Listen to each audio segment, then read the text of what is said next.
during this shelter-in-place event. We would like to thank all our public and private sector essential workers who continue to ensure our community remains safe and healthy, and everyone in the community for their cooperation. We are all in this together, and we'll make it through by continuing to be caring neighbors. Thank you.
Crystal, could you reach out to Councilmember Rack also? Okay.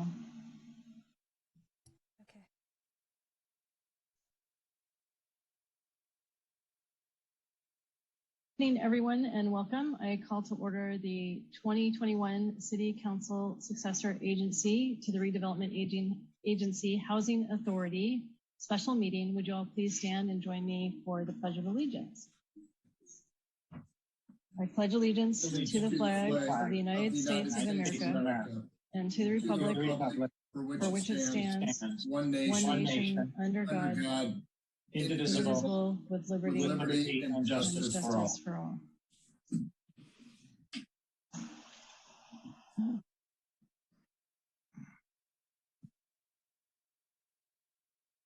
All right. Okay, so let's see. Let's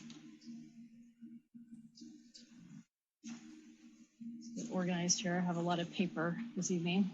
So, all right. So, so at this time, we'll call for public comment for persons wishing to address the City Council on matters not on the posted agenda may do so. Each speaker is limited to 2 minutes. If there are more than 5 individuals wishing to speak during the public comment, I may choose to allow, well, we'll skip that part. If the item you are speaking on is not listed on the agenda, please be advised that City Council may briefly respond to statements made or questions posed as allowed under the Brown Act. The City Council's general policy is to refer items to staff for attention or have a matter placed on a future City Council agenda for a more comprehensive action or report informal public discussion and input at this time. So if there's any comments that are what people wish to make with respect to our agenda item, I'll respectfully ask that they hold off until after we take the presentation. Crystal, are there any members of the public who wish to make comment at this time? Yes, I do see one hand. Shuli, you should be able to unmute. I've unmuted. Can you hear me? Yes. Yes, we can hear you. Oh, yeah, thank you. Good evening, Mayor, Vice Mayor, and council members. Thank you for the opportunity to speaking with you. I'm concerned with the safety issue in Highland Park. I noticed that the city has put a lot of signs there against off-leash dogs, but that they do not work at all. People simply ignore those signs and unleash their dogs and letting them run around and fetching the balls. Most of the time it's okay, but this morning a big dog out of blue just charged toward me and barking and trying to attack me. And it ran so fast that the owner couldn't catch it. And I was terrified and tried to back out slowly, but there was not much room to do so because I was on the hillside. And I ended up slipping off and fell down on the ground and got myself injured. And after that, the dog owner and her group, about 4 of them, still did not put the leash back on their dogs, and instead they make their dogs run around and fetch the balls. So when the police came 30 minutes later, that group of dog owners had already left. So I hope that the city government and the police department can do something about it, maybe create a website for us to upload pictures of violators. If people, I mean, the dog owners, if they know they are being watched and being photographed, they might follow the rules better, like how speed radars work. Or maybe enforce some sort of punishment on persistent violators, or maybe the police can patrol the park more often in the morning and afternoon when there will be more people in the park. And today I got lucky because the dog didn't bite me, but tomorrow I could be in the ER. And I don't want to be afraid of going to the park that my tax money paid for. So thank you so much for listening to me. Thank you, Julie. Jeff, could a member of staff please follow up with Julie on this matter? I'll have a conversation with the chief of police and we'll follow up with the resident. Okay. Thank you. Thank you. Madam Mayor, if I could, I'd like to have us look at all the parks because I've noticed at Burton Park that's a problem as well. And there's dogs off leash even when there's games going on, other things. I'd like to see what we could do more proactively around the city. So thank you. I'll talk to staff about that. Thank you. Okay, thank you. All right. And Crystal, are any additional members of the public wish to make comment on items not on the agenda tonight? Yes, it does look like we have one more hand up. Brenda, you should be able to unmute right now. Hi, everyone. I hope you can hear me okay. Thanks for giving me the opportunity to speak today. I'm a resident of Holly Street, and we have incredible amount of traffic, and it's only building by the day. With all the recent developments and the accidents that's been happening here, we would like a little more for the city to install like speed radars or something to slow down the traffic on this corridor. There is also, I see plans on how you plan on extending the San Carlos Avenue. It would be great if there is a way, which is an industrial block and not a residential block, to connect the downtown to the highway. Something that most residents have talked about time and again, but nothing has been implemented. Would love for it to be considered. Thank you for the opportunity today. Thank you, Brenda. And Jeff, if somebody from staff could also follow up here, that would be appreciated. We'll be sure and do that. Thank you. And there are no further hands. Okay. All right. Thank you. The item before us tonight is a study session, the East Side Innovation District Plan. We will be receiving a presentation on the East Side Innovation District Vision Plan Strategy, or 10 Big Moves. The intent of the study session is to share information, answer questions, to provide a public forum, and receive guidance and direction from the City Council. No formal action on the vision plan itself is requested at this time. At this moment, I would like to provide some disclosures and invite rest of City Council members to follow if need be. FPPC advice letter number A20.111A allows me to participate in tonight's discussion. Further, my consultancy practice has never done any business with the city or with the businesses that have applications before the city. I have also recently toured the Alexandria real estate property on Industrial Road and the MBC building on Britain, and have taken meetings with Premia, Presidio Bay, and a rep for Black Mountain Properties. My decisions this evening will not be influenced by those discussions. Does anyone else on council have anything to disclose relative to tonight's discussion? All right, we'll go Council Member Dugan, Brack, and Vice Mayor McDowell. Perfect. Thank you, Madam Mayor. I just want to disclose that I too have met with representatives of Alexandria and have toured their recent projects. I've also met with various members of the Greater East San Carlos organization, and these meetings will not influence my thinking this evening. Thank you. Thank you, Madam Mayor. I've also toured Alexandria, and I did meet with MBC, but not since any of their projects were approved. And then I did meet with Black Mountain a significant amount of time ago, and did meet with some members of the Greater Side Association as well. And these will not influence my decisions tonight. Thank you, Madam Mayor. Thank you. I too toured the Alexandria property on Industrial. I've also taken meetings with Premia, Presidio Bay, Vive, I guess, but quite a long time ago. And I've also taken meetings with the Greater East San Carlos members of the board, but these meetings will not influence my decisions or opinions this evening. Thank you. Thank you. Councilmember Collins. Yes, thank you, Madam Mayor. My interactions are similar, although the only interactions I've had with anybody having anything to do with the East Side recently was a tour of the completed Alexandria project. I haven't met with any other developers or residents in quite some time. So, and my visit and any other past interactions as well will not have any bearing on any comments or decisions I make. Thank you, Councilmember Collins. And I'll add to my list of disclosures. I also met with leaders from the Greater East Side group, and that will not influence my decisions this evening. All right, so I think Lisa Forrest, you'll be providing us with a presentation tonight. So just to let everybody know, we'll do this in 2 sections. We'll talk about the vision plan first, and then have a break, and then come back and do community benefits later. So Lisa, if you could take the floor now, that would be great. Thank you, Madam Mayor, and good evening, everyone, council members. I have to say that it feels really good to be able to be in front of the council at this time to share with you the draft vision plan that has been in the works since the beginning of this year. It's been a great journey. There's a lot of information to share, and we really, really look forward to kind of doing that with you, with the council this evening. Next slide, please.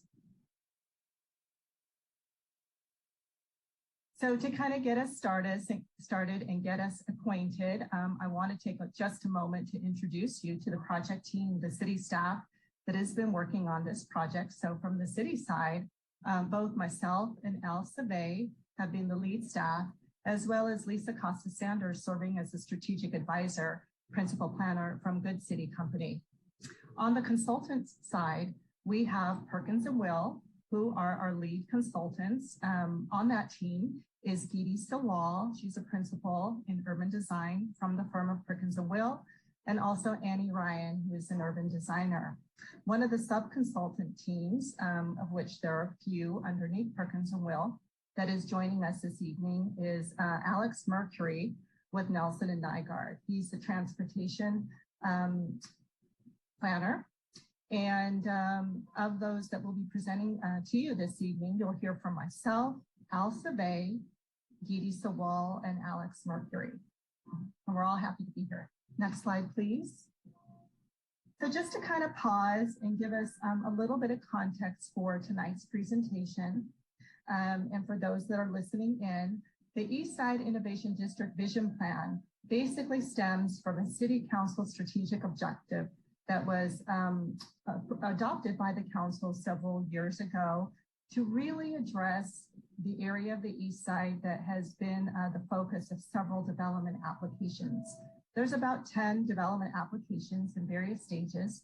Some of them have been completed and completed construction. Others are currently under review, and some are conceptual. As the council has started to see sort of this influx of development in this area, the council adopted what they called an East Side planning initiative to really kind of take the opportunity to look at this area holistically and figure out what is a way that we can develop a plan whereby each development makes its own contribution towards implementing and bringing forth the fruition of this particular vision plan. So that is how all of this began. Next slide, please. As the mayor mentioned at the start of this meeting, the proposed agenda for tonight is really going to be broken up into 2. We're kind of in the thick of it with item number 1, kind of giving you an overview. The second part, we're really going to dive into the actual vision plan and looking at what we call our 10 big moves or planning strategies that have arisen out of this process.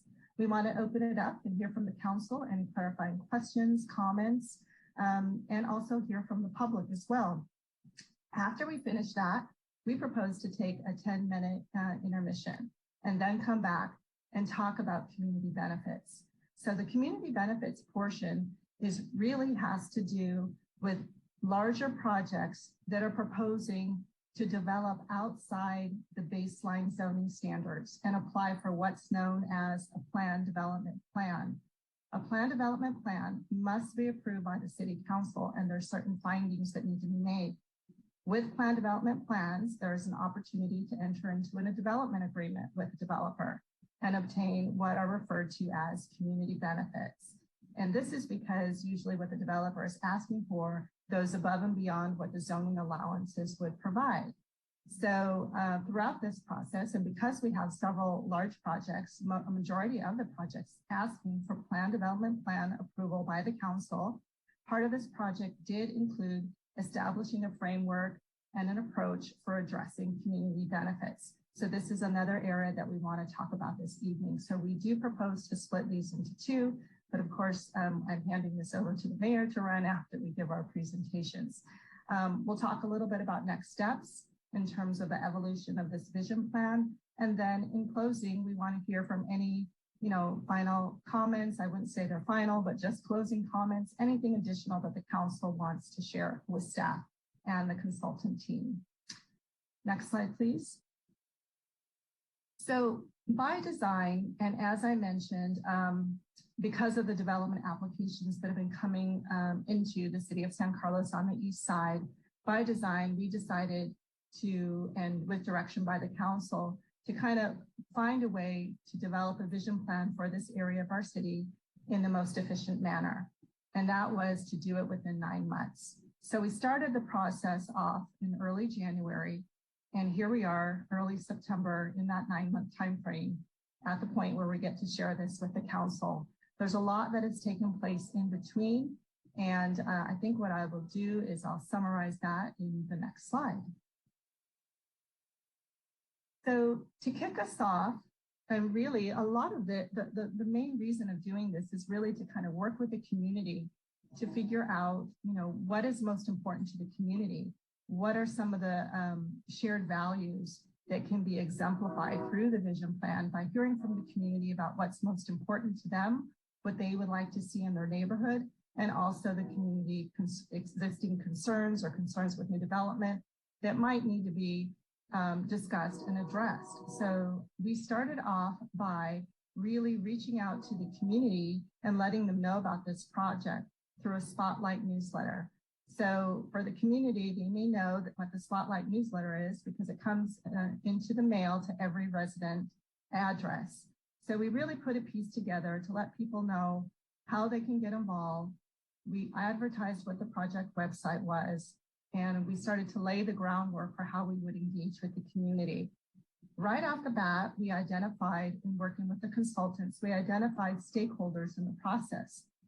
In looking at the project area boundary, which we'll see in some slides in just a moment, we identified that the most obvious stakeholders are the people that own property there and have businesses there. So our first stakeholder group really consisted of the property and business owners in the study area.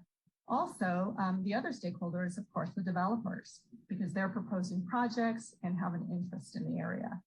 And then the final stakeholder group was the Greater East San Carlos, or GESC Leadership Group.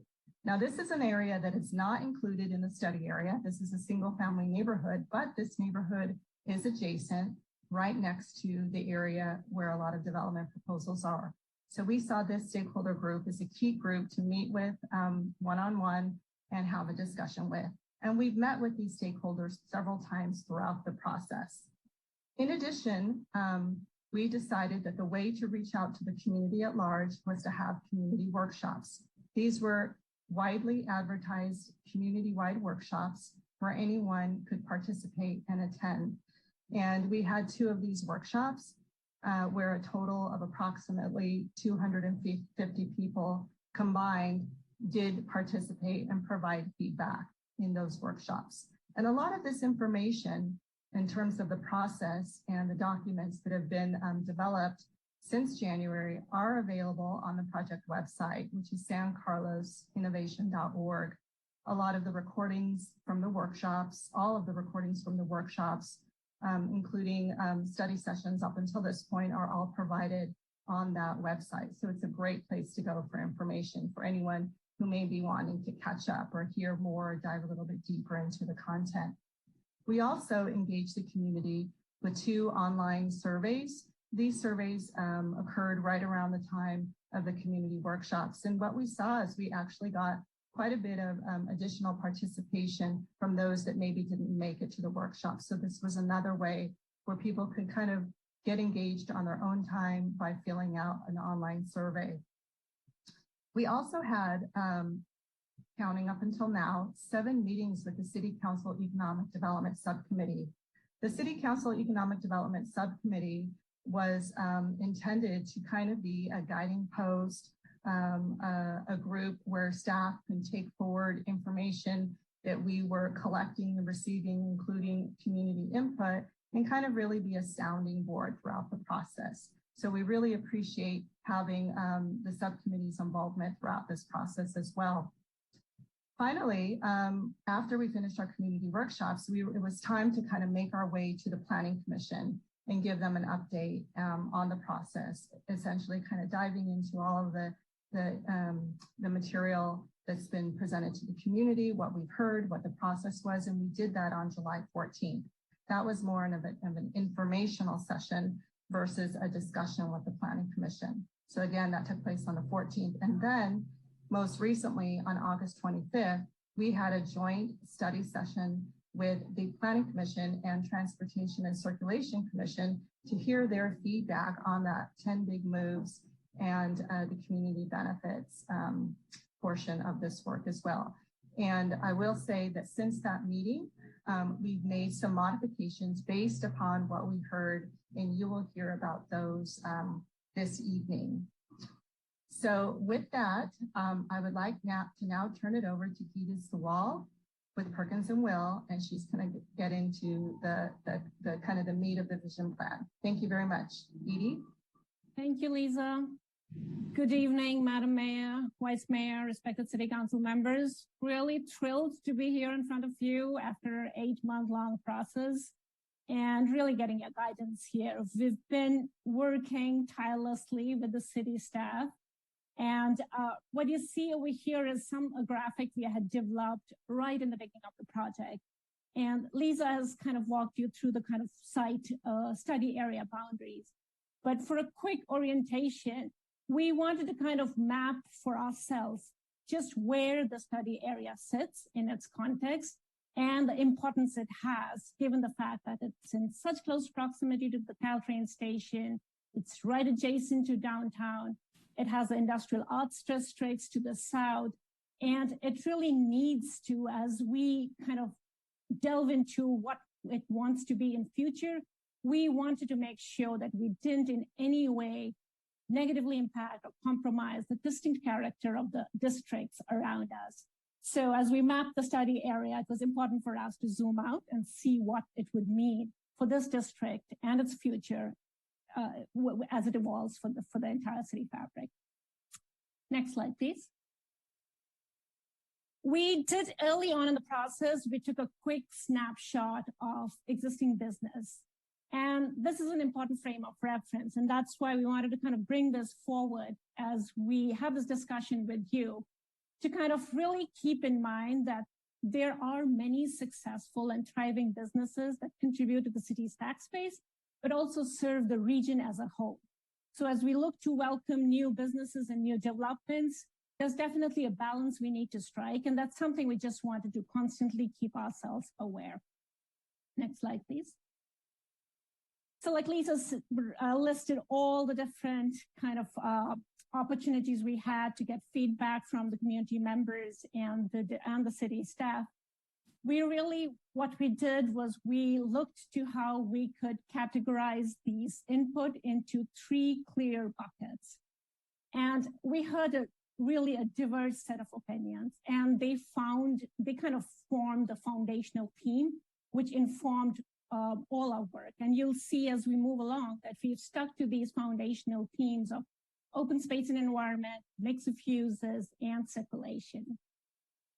There was a desire for more greenery and open space, while also recognizing that this is an important industrial district that provides job and essential services for the region. So we needed to kind of find place for nature while make sure that businesses weren't in any way impacted as we think about those opportunities.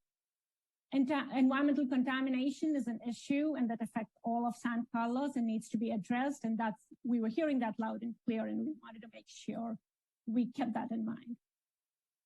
The new users in the district could create a more vibrancy and activity, but we knew that it would contribute to traffic impacts, and that was a concern that the community was voicing. So as we think about the different uses that we propose, and as you hear us talk about it, we also knew that there were aspects of circulation that we had to keep in mind, which needed to make sure that there were diverse options available for people to navigate this district and make sure that it didn't kind of have a big negative traffic impact. So all these input kind of helped us kind of continuously refine our thinking. And something for us to note is that though we were documenting all the voices and hearing all the concerns, we tried our best to incorporate all of them. There were some comments and feedback that were at odds. And while we were kind of trying to address the overarching goals of the project, you know, in a regular planning process, there's always there are trade-offs to be kind of navigated. So not everything could be addressed in a way that would probably satisfy each and every member of the community. So we wanted to kind of bring that forward and be truthful about it, that there was definitely an attempt to address most of the comments we were getting, but not everything could be addressed through this process. And this feedback has formed the basis of the vision plan recommendation. So next slide, please. So all of this basically really started informing what we wanted the vision plan to be. And the vision plan ultimately is a framework. It's a high-level guidance that you and the community basically can really look to as a guidance as you welcome your development and as you look towards the future of this place. It really guides you as what this district wants to be and how it wants to transform. Excuse me, please. So what we call the vision plan here is it has 4 project goals. We'll talk about it in the next slide, so I won't read them out here. These goals kind of have clearly emerged from all that we were hearing from the community. Those goals inform the foundational themes, and they were the 3 buckets we talked about: open space and environment, mix of uses, and circulation.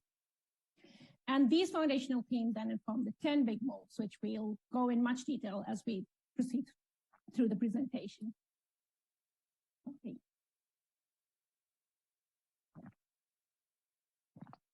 And each of these kind of big moves have strategies and principles, and we'll kind of talk you through that too. And finally, there's kind of a community benefits framework, which is a companion piece to the principles. And it's intended to help the decision makers have a clear list of benefits they want to. I'm sorry, I really need more water. Take your time, Geeti. We're here all night. Thank you, Madam Mayor.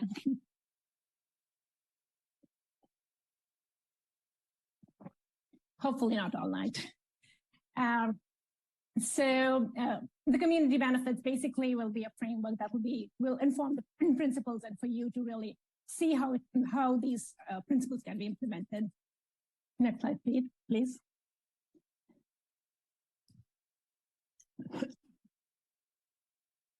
So how does this all come together?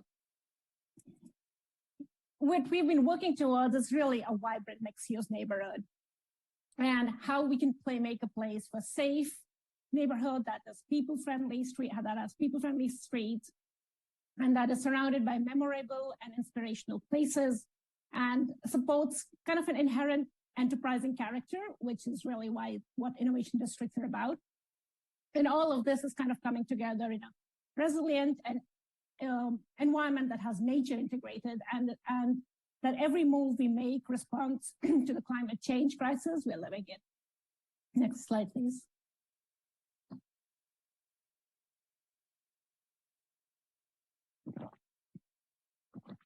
So we have taken the 4 goals and drafted what you see in front of you. It's like a working draft of a vision statement, and we clearly need your input over here. But it captures a vision for this district. And the way we spelled it out is the future East Side Innovation District will be a well-connected, multimodal, and mixed-use neighborhood that integrates existing businesses with new science and technology uses, and offers a rich array of community amenities for a more resilient and inclusive future. Now, this definitely wanted to make sure it addressed the goals and the voices we were hearing. So it's a working draft, and we clearly see an opportunity for you to inform the sentence and help us wordsmith it to really finalize it. Next slide, please. So the 10 big moves. The 10 big moves basically, again, sit under the 3 foundational themes that we have formulated. There are 4 big moves under the open space and environment bucket. There are 3 under mix of uses, and then there are 3 under the circulation. So we'll get into each one of them one by one now. Next slide, please. Starting with the first big move, establish Industrial Road as a green boulevard. So the community was pretty clear, and they expressed a desire for Industrial Road to be a more prominent front door to the district. And it clearly is a spine that runs through the entire district and has an opportunity to be the identity of this place. So how we think about it as a comfortable, a tree-lined sidewalk, having tree-lined sidewalks, having distinctive architecture, having branding opportunities, and having lighting and seating opportunities, opportunity for public art. The community clearly would love for this to start being that image of the image that they would like to reflect on Industrial Boulevard. And since Industrial Road kind of navigates a number of districts, they wanted to make sure that as people navigate through this segment, that it would announce itself as an innovation district. So there definitely is a lot of opportunity for us to think about what that might mean for the streetscape. And then added on top of that is an opportunity to kind of really showcase more of a kind of a green identity or an opportunity for nature on the street, and what that might mean for existing stormwater main that can be leveraged with new green infrastructure on the east side of the street and make that more of a promenade-like feel, since it has fewer cross-street intersections. That's definitely an opportunity we were exploring. And we'll have graphics later on where we'll talk about a section that basically showcases that. And then key crossings along the street would enhance pedestrian safety and pedestrian comfort, more like a promenade feel to the street. Next slide, please.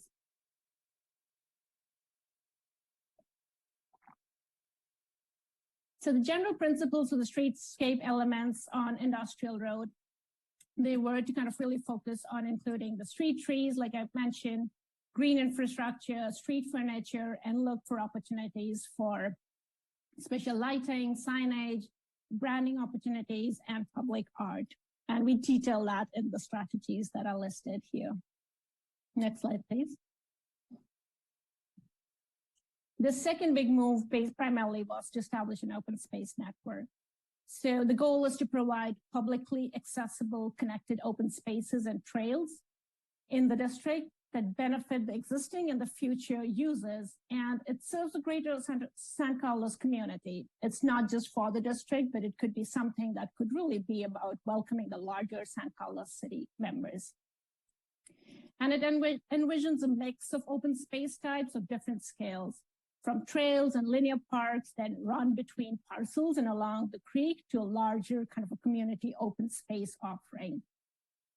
And some of these development parcels are rather large, and we kind of really thought this was an excellent opportunity to find a way for more porosity in this fabric, and to find and to create places that are easy for people to navigate, where there isn't any vehicular conflict, and they provide for some opportunities for people to really enjoy open space as they kind of traverse this district.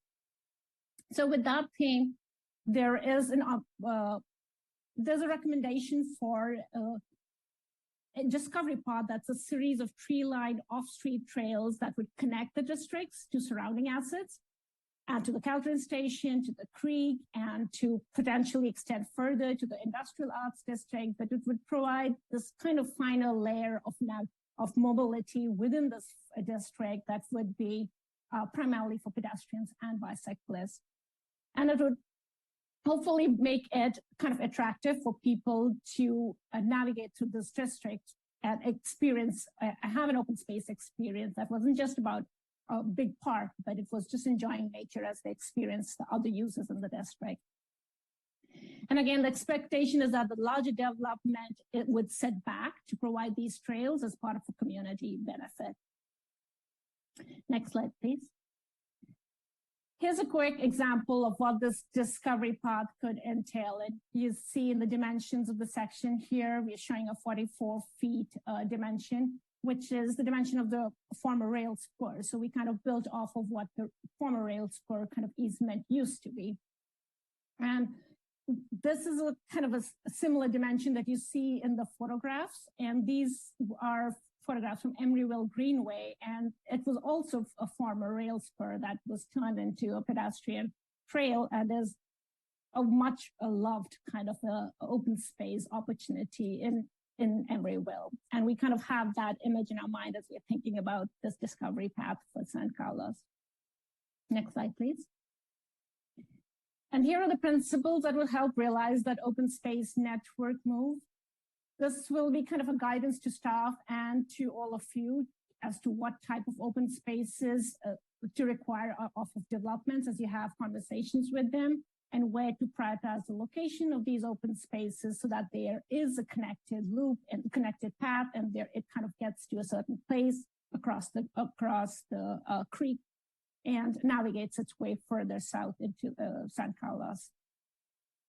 The one other item that we kind of focused on was the Corporation Yard, which it's the only city-owned site in this area.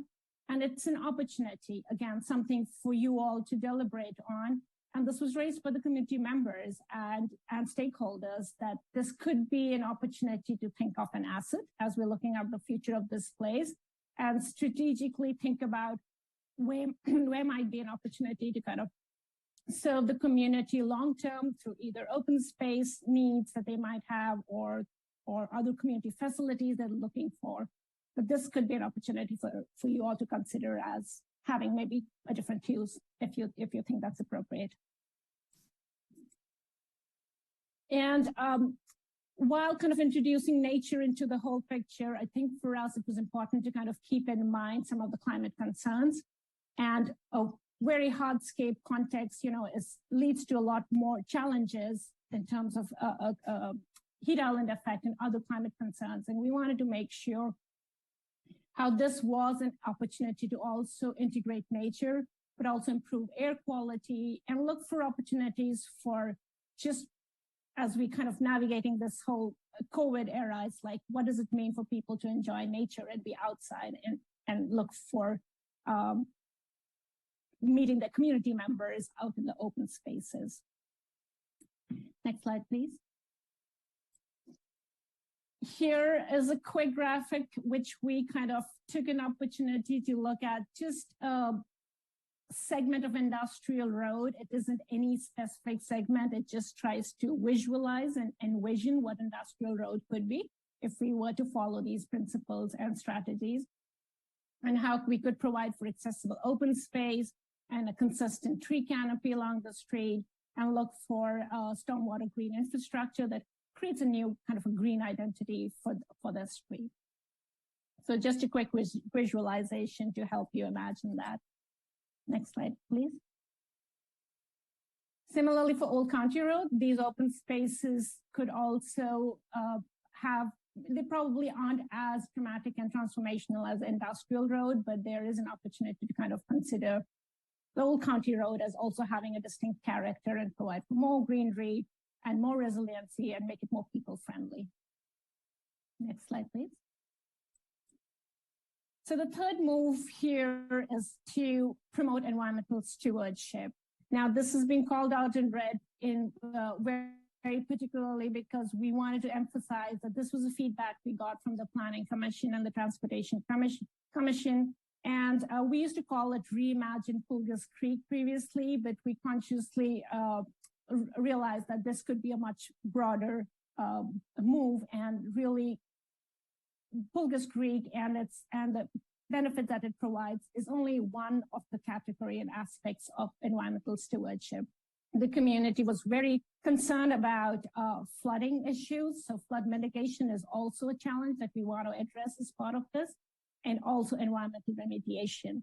So all of these kind of fall under this larger framework or larger big move called promoting environmental stewardship. Next slide, please. And you see here that we've kind of highlighted in the red text that we've added the two key principles which address environmental remediation and prioritize flood mitigation based on the comments we were getting and based on the feedback we got from the commissions. And both these require really deliberate efforts to work with property owners and to work with local and regional agencies to implement strategies that address flooding and remediation. So it's an important principle that we introduce based on the feedback. But at the same time, accessibility to the Pulgers Creek and to manage the creek health. The recommended principles here kind of include an increased SDM, which is the Stream Development and Maintenance Overlay District development setback, and looking for opportunities for trails on the north side of the creek where the parcels are larger. And it'll definitely require some future studies of the larger watershed so that there could be more robust strategies recommended for creek restoration and flood management. Next slide, please. So the fourth big move was to talk about integrating a recycled water infrastructure. We clearly realize the kind of situation or the dire water crisis all of California, in fact, the West Coast is living in. And we felt that this vision shouldn't miss an opportunity to really bring this to the forefront and move away from operating business as usual, but to look for introducing sources of water for non-potable needs, which would actually make use of, which would actually be possible if there was a recycled water infrastructure. And the larger goal is to kind of reduce the demand for potable water, both within the innovation district and hopefully throughout greater San Carlos by providing this infrastructure. And this was actually something we heard from the community particularly, and we really thought it was beneficial to bring that forward as a big move. And the vision plan kind of identifies a potential opportunity to connect Redwood City's kind of system on the other side of 101 and look and do a feasibility study so that it would explore for the right opportunity for it to kind of cross 101 and then kind of make its way into this innovation district. Additionally, kind of low impact development requirements are also envisioned. And we do see kind of setting a new standard of excellence in the Bay Area that sends a kind of a clear message about the environmental values of San Carlos and looking for new development to actually have be ready to kind of receive recycled water when that infrastructure was in place. So making that a requirement of the new developments. Next slide, please. The fifth big move was to kind of really look at supporting distinct district sub-areas. And the goal was to kind of establish 2 distinct sub-areas based on our conversations with the community members and based on our reading of how this fabric right now kind of currently operates. There's such a diversity of businesses right now, and the development types and the parcel types are all there's a nuance to what exists in what we've called the industrial core area and the catalyst sub area. So the catalyst sub area is where the redevelopment is starting to take place. They are bigger parcels, they have more potential for larger flow plate for the life sciences and office users that many developers are wanting to build at San Carlos. And this is the area where new development and non-industrial users should be prioritized. We think the parcels are further from the residential and they can support larger buildings and can have an acreage to support additional community benefits like open space and active ground floor uses. As you kind of look to review these planned developments, there's an opportunity to kind of for them to offer more back to the district and to the city. Whereas the industrial core has smaller process, it has smaller buildings, and definitely much diverse offering of businesses. There's a development scale here that's working really well for many of the current businesses. And there is an opportunity for you to kind of think about how you want to protect and enable these businesses to kind of continue to thrive. And the small scale of development is also beneficial to kind of the adjacent kind of residential fabric that it serves with its businesses. Next slide, please. So for the principles under this move, it was important to note that this vision plan does not affect any zoning. This plan is not about updating the zoning. The purpose is to just reinforce the desired development character and uses, and to offer guidance beyond what the existing zoning prescribes. So for the Catalyst sub-areas where most of the larger life sciences development is being proposed, this means maintaining the existing 50-foot height limit that's in the zoning regulation right now, but allowing for potential of up to 120 feet through plan development approval process. So not kind of changing the zoning regulation, but knowing that this could take in more development and more heights, and you would have an opportunity to review that as it comes across in planning, in the plan development approval process. And this sub area could also study the potential for introducing mixed-use residential development along County Road. So again, the text that you're seeing in red, we're calling out the residential uses because it's been through the course of this project, it's been pretty clear that that is something that there's a strong desire for this study area to kind of address and find a way to see what might be the possibility for residential use. We know right now there is a parallel study updating the housing elements. So we were careful not to kind of really in any way impact that study, but the voices that we were hearing really wanted us to make sure we documented their concern and their kind of desire to see residential uses being brought forward as part of the vision studies. So both in the Catalyst sub area and also in the industrial core area to kind of look for opportunities where this potential for residential use could be studied. So talking about the industrial core area in specific, the focus has been on maintaining the existing land uses and development character. And one way we feel this can be achieved is through kind of limiting the parcel assemblage beyond 10,000 square feet. And the way we arrived at 10,000 square feet is like, that's the average size of parcels in the sub area today. Though the smallest parcel is a little less than 5,000 square feet, but we felt that the 10,000 square foot would allow for the businesses, this kind of fabric of businesses to continue to exist. And this though would require a zoning amendment so that that's something for the council to consider as we move along. And residential use for this sub-area in particular was studied, is of course being studied as part of the housing element, and it would evaluate the potential for introducing more resident or mixed-use residential development along Terminal Way as a transition use, which the community has been very vocal about. Next slide, please. The sixth big move was to kind of look at prioritizing activity hubs. Where can we look for opportunities or these spark of lives where we could offer more and have a more community-facing ground floor uses? And the whole goal was to look for what are the daily amenities that people could walk to, and that would create vibrant places and kind of strengthen the social fabric of San Carlos beyond just being residential or industrial or just job focused. What might be some of the other opportunities for this neighborhood?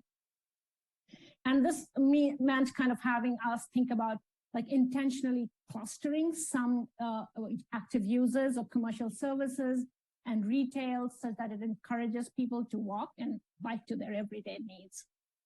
And you can see in this graphic, we identified kind of 7 potential activity hub locations. We didn't kind of want to spread it all thin, but then there were these moments which we felt that could be enhanced, could enhance the experience of this district, and they would offer a ground floor active use, which would be an amenity people could get to by either as a pedestrian or on bikes. And these hubs would also be well connected to each other with a walkable loop. And you see we've drawn kind of a loop around connecting these activity hubs, but also how they could simultaneously strengthen the connection to downtown as people kind of navigate through the Arroyo Avenue kind of underpass. And it's important though to keep in mind that any new active use and any of these activity hubs that we are introducing would need to work in concert with downtown and other kind of city assets, like the Industrial Arts District. In no way should this be in competition with those, but it should look to kind of complement it and look for ways for people to avail daily amenities in close proximity. Next slide, please. So a quick illustration of what that activity hub might mean on Industrial Road, with new developments kind of setting back to create a public plaza and ground floor use and allow for some public life to kind of spill out from these ground floor uses and provide for amenities in a kind of a pleasant environment. Next slide, please. And similarly in Old County Road, though Old County Road is not envisioned to have quite as much life or activity the way Industrial Road is, but it still could play an important role by kind of adding some public life on the street at the key intersections. Next slide, please. So the principles provide further guidance, and they under these activity hubs, and we kind of define what some of these active uses will want to be, and where setbacks are desired to create some additional kind of public gathering spaces, and it frames active uses and enlivens spaces. The guidance also provides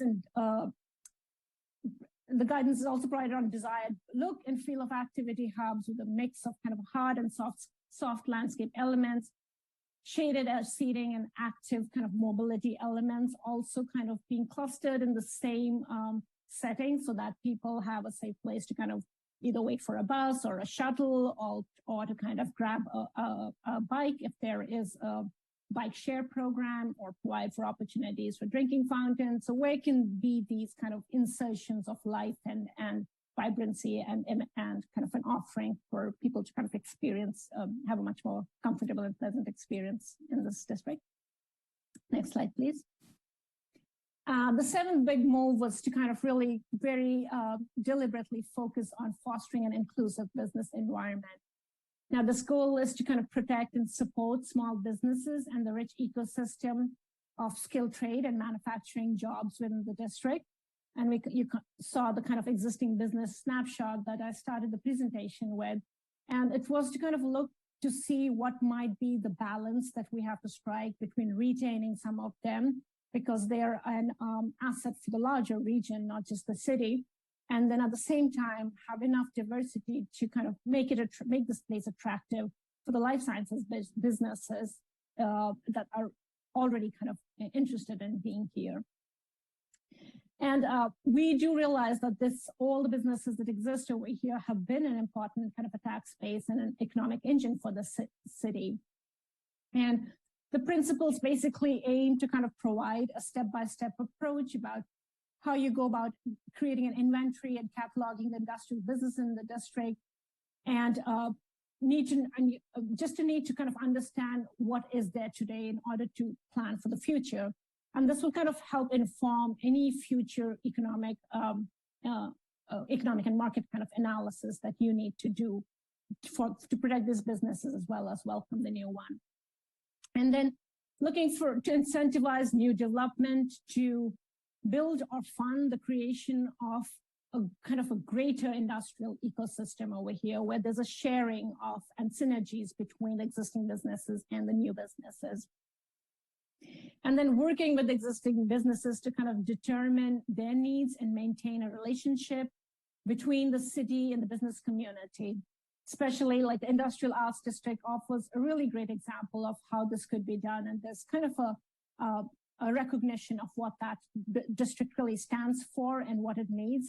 And this Aero District could also look for an opportunity to have the existing businesses come together and be clear about their needs to function and thrive here. And we've heard from the industrial core businesses that the primary concerns are around parking and waste removal. So making sure that there is more conversation with these businesses to make sure those are addressed as we look to kind of improve this district for the larger community. With that, I'll hand it over to Alex from Nelson Nygaard to talk about the 3 big moves under the circulation foundational theme. Alex. Great. Thank you, Gigi, and good evening, everyone. You can go ahead and advance to the next slide, please. Thank you. And these are, again, a few, this slide and the following slide are just some snapshots to give a sense of some of these circulation principles. You can go ahead and go to the next slide, please. And one more, please. Great. So we've looked at a couple street sections for both these major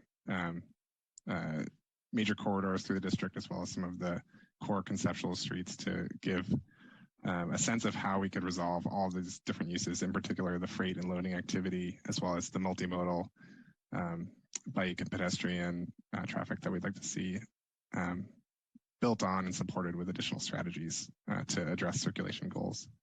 Next slide, please. Great. So I'd like to talk now through a few of the circulation big moves. Investing in multimodal streets is the first and foremost.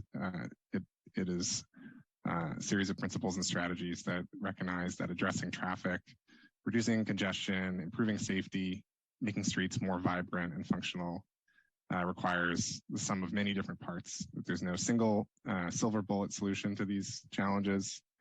They're complex, they're multifaceted, and we need to look at both sort of project level interventions that can help address them, as well as policies and programs and sort of more upstream solutions that can help support these goals.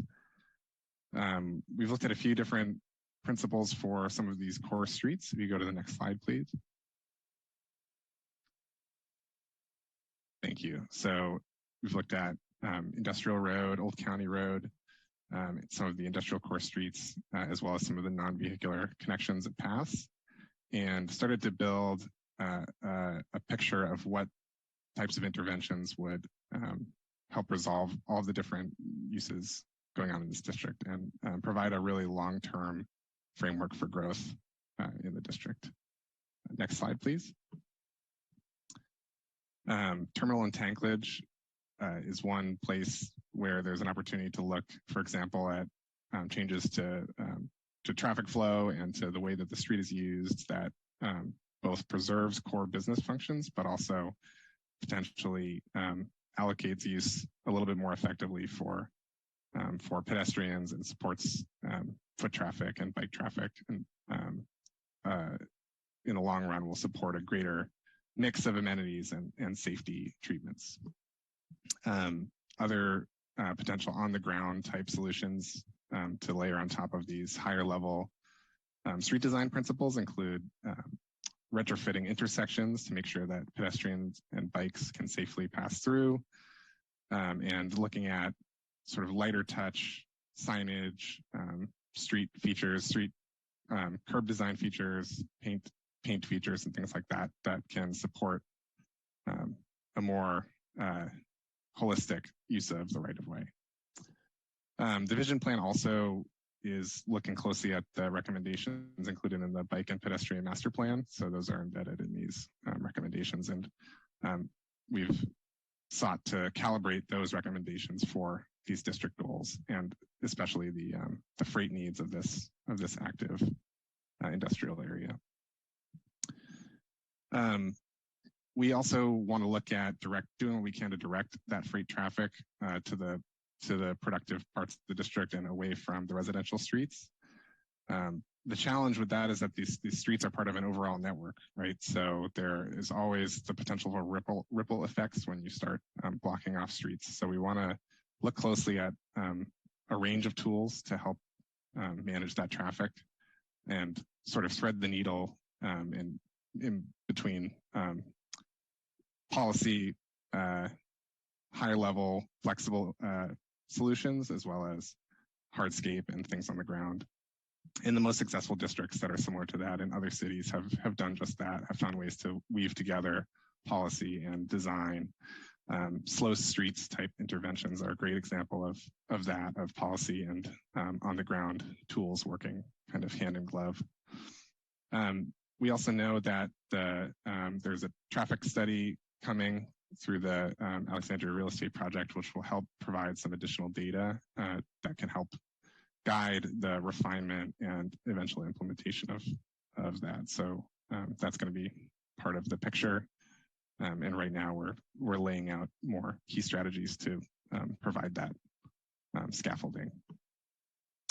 You can go to the next slide, please. We're also looking, of course, at programs and services, not just design features. So those are an important part of the solution set. Are we communicating on the street about what mobility options are available? Are we using wayfinding to help people find nearby options? Can we look at complementary sort of smaller scale strategies like scooters and bike shares? But can we make sure that they are operating cost effectively and operationally to link the district to the downtown and beyond, and Caltrain in particular? So the trick is finding the right operating model and the right implementation plan. Next slide, please. We also are looking, of course, at traffic and congestion.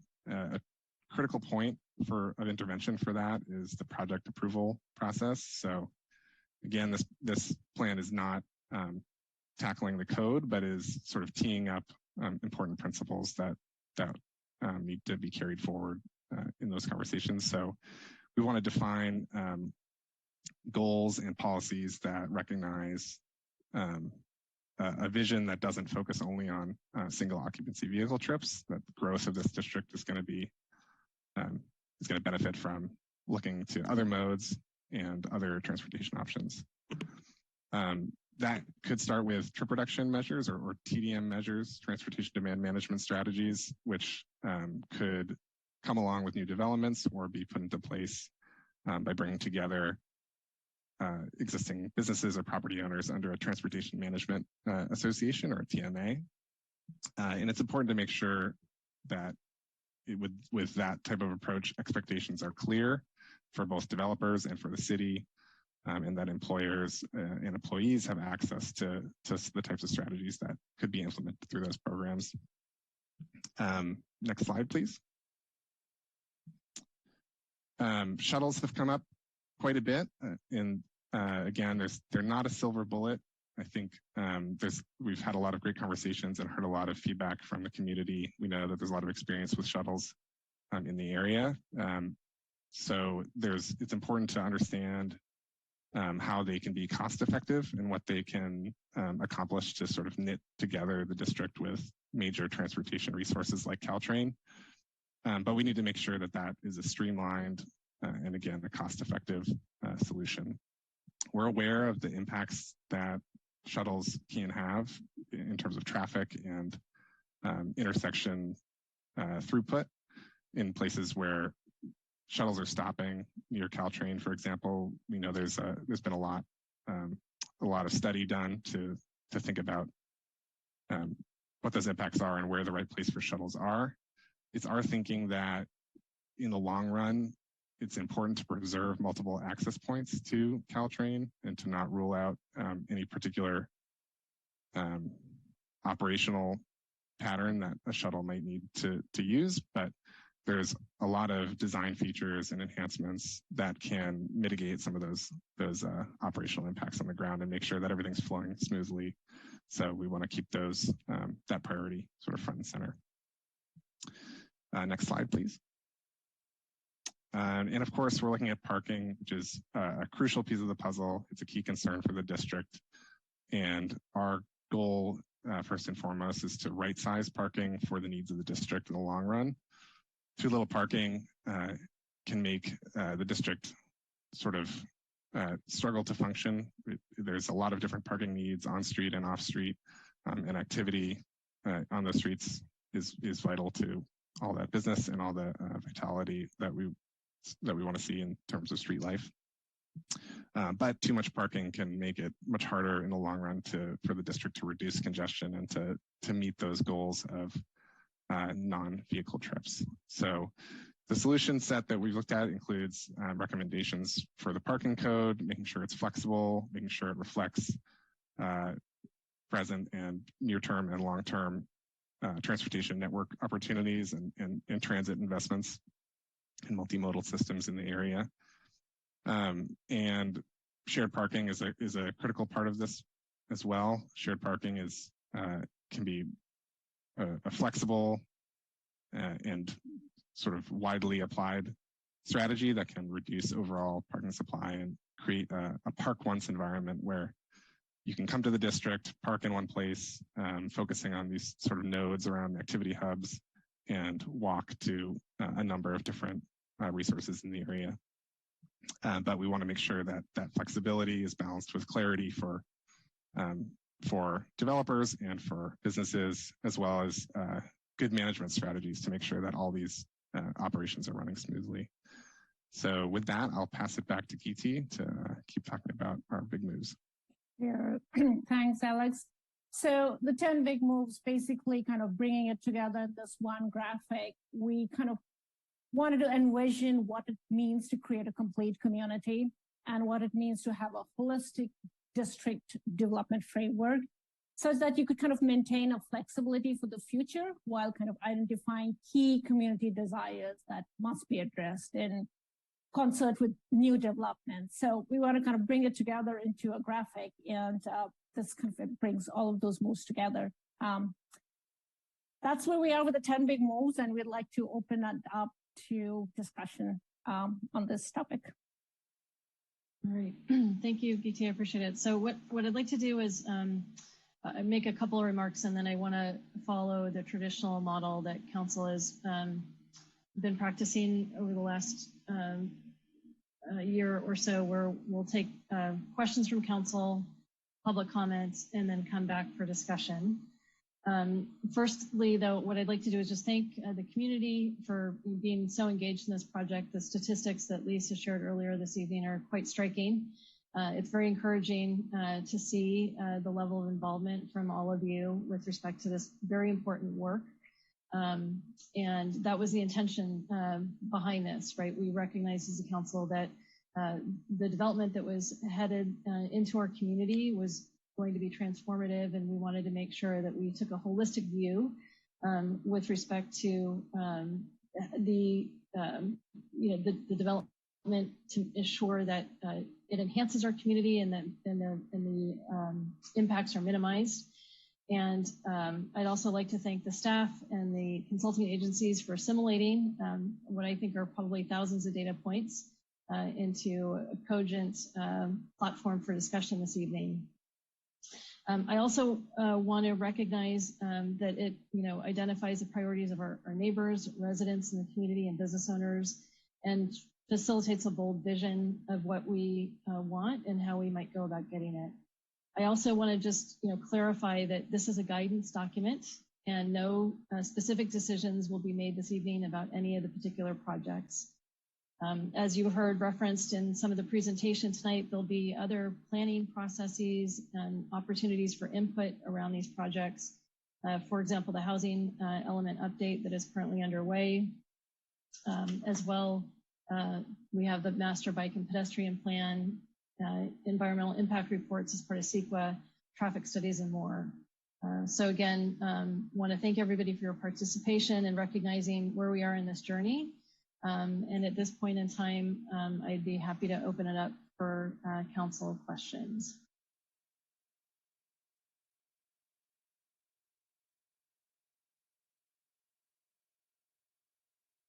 All right, we'll start with Councilmember Rack and go to Councilmember Dugan. Thank you, Madam Mayor. And I just want to thank the subcommittee for all the work on this and to thank the consultants for this. I really appreciate the opportunity to have this and to see this. I had a couple questions, I think, just around the overall vision plan. There's certainly some things that I like a lot about it. The activity hubs, I think, are critical and great opportunities for us. I guess I'd be curious on that one to have an understanding of how we make that happen in this environment where you've got, how do you sort of, we can't necessarily force people to do certain things potentially in some of these activity hubs and some of the areas, but how do we encourage that or make that a reality? Sure, I'll jump in. I would say, I think the desire is to see where you can really leverage the foot traffic. So the whole goal with the activity hubs is also to kind of co-locate it with either bus stops that might happen there or other shuttle stops that might be proposed, and to kind of leverage that foot traffic to offer some other uses that gives people a reason to pause or visit there. But the hope is that it would be, when the developments come forward for plan development, there would be a request and there would be an ask to see how the ground floor uses could be integrated as part of the development, so that there's an offering and a community facing use on the ground floor. Okay, that's helpful. Thank you. I had just a couple of questions, and then I know we'll make comments after, and I'm keen to hear from the public. On the, you mentioned about the creek bed and kind of dealing, because I'm certainly very interested in sort of removing the contamination in the area and taking advantage of this opportunity. But you also talked about expanding the creek bed setback on that.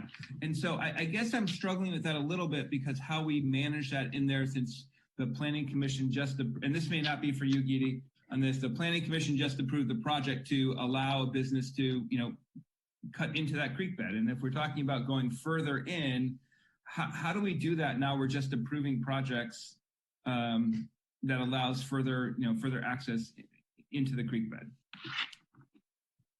Because I like the idea of dealing with the environmental issue and the flooding and other issues, but it seems like we're going backwards on this at this crucial time.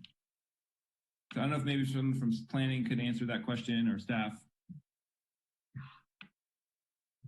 Sure, I'll jump in here. This is Lisa Porras, and thank you, Councilmember Rath. You are correct. In one of the projects that just was recently approved by the Commission, 1030 Britain, they did ask for a creek setback exception, and it was granted by the Planning Commission. And my other colleagues from this project on the East Side Plan and discussion of the creek can also jump in following what I'm about to say. But one of the things that we noticed is that on, I guess it would be the south side of the creek, there's obviously a lot of development that is already there, and a lot of it that is already really built up to the creek. So certainly when new development in that area is proposed, you are correct. There's an opportunity to correct and provide the buffer, and perhaps put, a linear park, which is kind of what one of the aspects of this vision plan is, to really celebrate the creek and have the creek serve a multi-purpose in terms of addressing flooding in the area as well. So as new development comes in, there's a couple of things that we can do. We can really take a look at our stream setback overlay and look at strengthening it and removing any kind of provision for an adjustment in that setback. So while this project did go forward and it was granted an exception by the Planning Commission, one of the things that we can do in the future and would look to do is to really strengthen our stream setback ordinance so that that is no longer a provision. And that would allow the creek to have the setback that we're looking for in this vision plan. I don't know if you want to add anything to that, Al, or maybe that was sufficient. No, I've got nothing to add. Thank you. If you don't mind, I was just going to note that the Planning Commission did see the value, though, with the public access that was being provided through that development site that did not ask for a plan development. It was more of a by right project. And they saw that as a really important trade-off to be able to get that public access through the site and across the bridge to potentially the future development at the Alexandria site. So they did weigh those two issues, and they felt the value add was very beneficial. So I just wanted to note that as well. Thank you, Lisa. I guess I would, I appreciate that. I guess I'm disappointed in how that project turned out from that aspect, because I felt like we had an opportunity to address the setback, and we chose to ignore that during this time as we're doing this project. And I guess I'm not sure on the access, because when I read the planning report on that, I didn't see that there was public access. I saw there was a bridge, but there's no parking there. So therefore, I don't know where you go in over there and park and get access to the creek bed and to the park. So I think it was, frankly, I understand where things were, but I'm disappointed about how that project went. I think it was a step backwards in what we're trying to accomplish. So I appreciate the explanation on that, but thank you. And then my last question, just to get clarification for now, is on number 10, on C1, are you suggesting that we would consider paid parking in the industrial district over there? And then, so if I as a resident or community member wanted to go park there, I'd have paid parking, or I'm a customer, and then we were going to take the revenue from there to fund transportation programs for the developments. That's how I read that. So unless, please, can you explain if I've got that right? I don't know if, I think it was letter number 10C. I just want to understand what that was and get some clarification, but thank you. Alex, do you want to jump in? Sure. Would it be possible to reverse slides to that? I wonder if that would be helpful. Right there. This one, price, parking and time limits, and then the use of revenue to fund parking management employee TDM programs.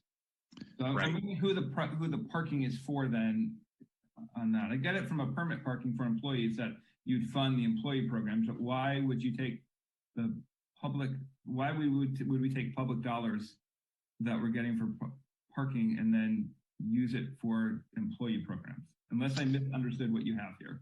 Yeah, backwards to me. No, that's a great question. In the strategy of channeling parking revenue towards TDM programs and things like that, which can benefit employees of all businesses of all sizes, is a best practice we see a lot of places. The idea there being that you're investing that revenue locally, you're taking resources and using a structure like a TMA or a parking benefit district. You're allowing these smaller companies who don't have the resources to implement programs on their own leverage some of those district resources. So paid parking is, among other parking management tools, one way to capture some of those resources in some areas, not district-wide. This is something that could start in the sort of more active street life areas where there are those prime spaces where you want cars turning over, you want people coming and being able to find a space and staying as long as they like, and then moving on, as opposed to sort of parking for all day or for multiple days. So it's one tool in the toolbox to help keep on-street parking turning over and working for the district, and the capturing revenue is a helpful strategy to marry the paid parking with some of these other programmatic things that we've talked about. Alex, can you I just want to understand this, clarify on this so I understand this correctly. When you talk about the price, parking, and time limits, are you talking about like in parking garages that the businesses would have, or are you talking about street parking? At this point, we haven't gotten down to the level of recommending it exactly where it would be, and it could be street parking, perhaps in some of those activity centers, if appropriate, or it could be in off-street parking, or it could be in later. We've looked at sort of publicly owned or managed in the long term sort of off-street parking reservoirs that could be shared parking resources, and that would be another place that paid parking may or may not make sense. But ultimately, paid parking, you typically want to calibrate the price of parking to meet your goals for turnover. And that means that you price it such that there's always a little bit of space available, but not so that it's empty. So that would be a sort of level of detail where down the line, you'd want to look at whether that sort of appropriate price point for shared parking in the district is 0 or is higher than 0. So a detail to keep refining as some of these parking resources start to take shape. Great. Thank you, Alex. I appreciate that. And I just want to again thank everyone for their great work on this. I think there's a lot of things to think about and consider, and I appreciate all the work that's gone into it, and from the subcommittee and all the consultants and our staff as well for all the work on it. Thank you, Madam Mayor. I don't have any further questions right now. All right. Thank you, Councilmember Rack. Councilmember Dugan? Yes, thank you, Madam Mayor. And yeah, I'll just echo very strong effort on this initiative, and definitely thankful to our community for contributing and participating so fully. That's what's needed here.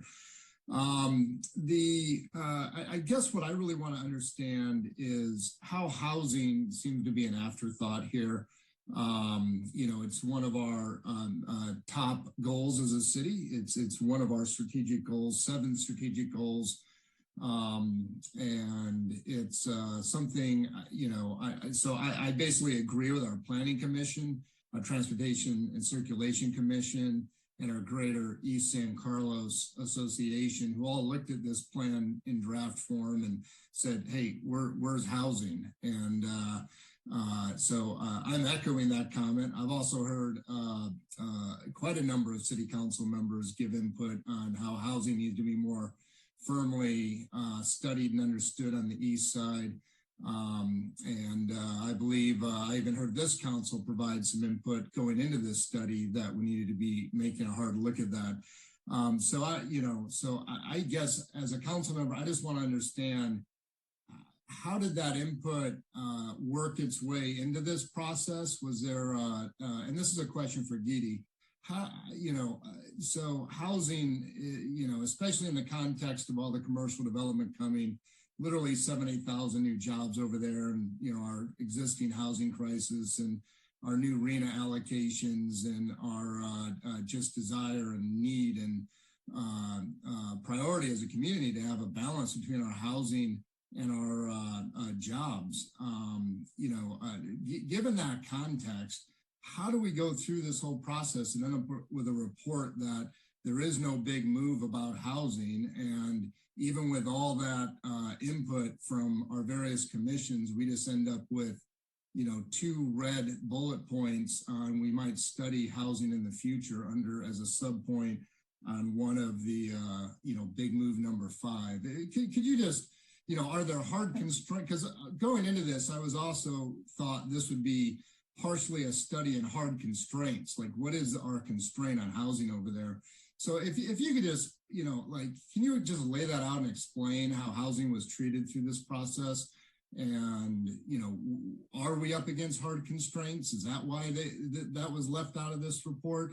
Or was there other input from elsewhere that caused that to be left out of this report? I just need to understand that better. Sure, Councilmember Dillon. All that you're saying is absolutely front and center in our mind. As thinking about this large innovation district, it being so close to transit, we were definitely contemplating and deliberating and looking at housing opportunities. It wasn't an afterthought. I think the word here is that we were being mindful of the fact that there is a parallel effort, the housing element, that's doing a deep dive on this effort. So we didn't want to step on the toes there in terms of what that process would recommend, what would come out of that. But there were definitely exchanges and sharing of notes to kind of really understand where they were in the process. The other aspect that I want to kind of bring to the forefront here is that there has definitely been a strong community desire to voice to really think about housing as a transition between where the residential fabric, single family fabric exists and where it along Terminal Way, where it kind of backs on the north side of Terminal Way, it kind of backs on some of the industrial parcels. And the community was very clear about wanting, or were being very vocal about wanting to see housing as a transition to or multifamily housing as a transition to the other larger industrial and life sciences development coming on board. And council member, what we looked at was, of all the parcels that you can kind of look at, can we go to slide number 39, please, which is the big move 8? Oh, well, big move. Well, let's stay on 8, yeah, 39. So as the graphic further up. Oh, one more. It's a plan graphic, keep going up. All that I want to kind of point out, one more. Yes, let's stay here. So I think what I want to point out here is, as you look at the parcels in this entire kind of district, and especially focus on the parcels that are backing the Hall Street single family parcels and that are north of Terminal Way, those just from a feasible point of view, are the most constrained and the most narrowest parcels. So to think about housing in those parcels as a transition area, when we kind of even looked at it in terms of what's possible, it felt like we could easily consider an overlay district there and expect things to transform, but it might not manifest itself because there are limitations to the width of those parcels.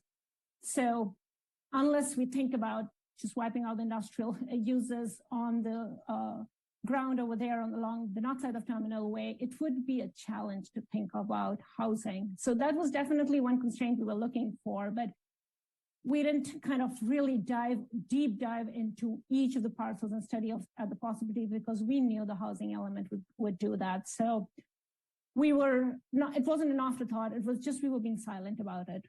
We wanted that housing element to inform the process, and hopefully that could kind of give you more of a framework for decisions in future. Okay, I'm sure we'll talk about that more this evening. Second question.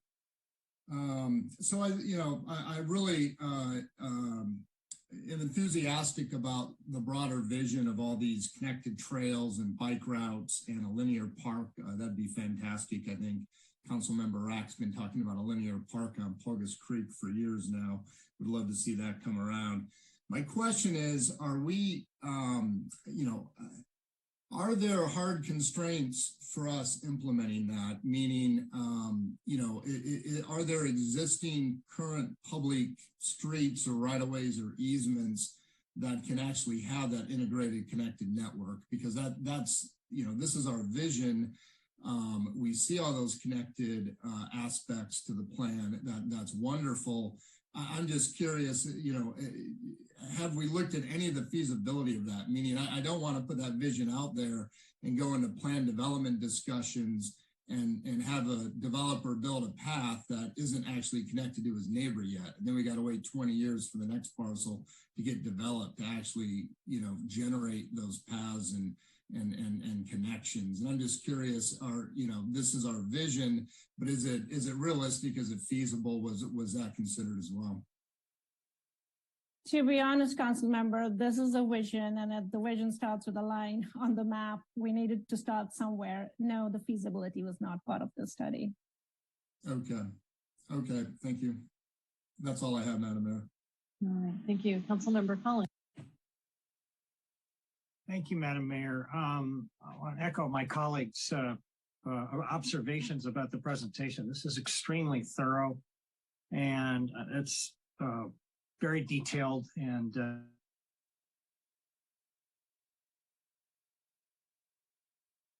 I don't know about the others, but I lost your audio for a moment there. Councilmember Collins, would you mind starting over? Oh, I'm sorry. Yes, I just wanted to say I thank you again for the great presentation, very detailed, very informative. My question though is regarding the water recycling infrastructure. I like the fact that that's being discussed. And since I am a member of the Silicon Valley Clean Water Board, and we had a presentation on recycled water recently, I'm wondering how that would be incorporated, because there is a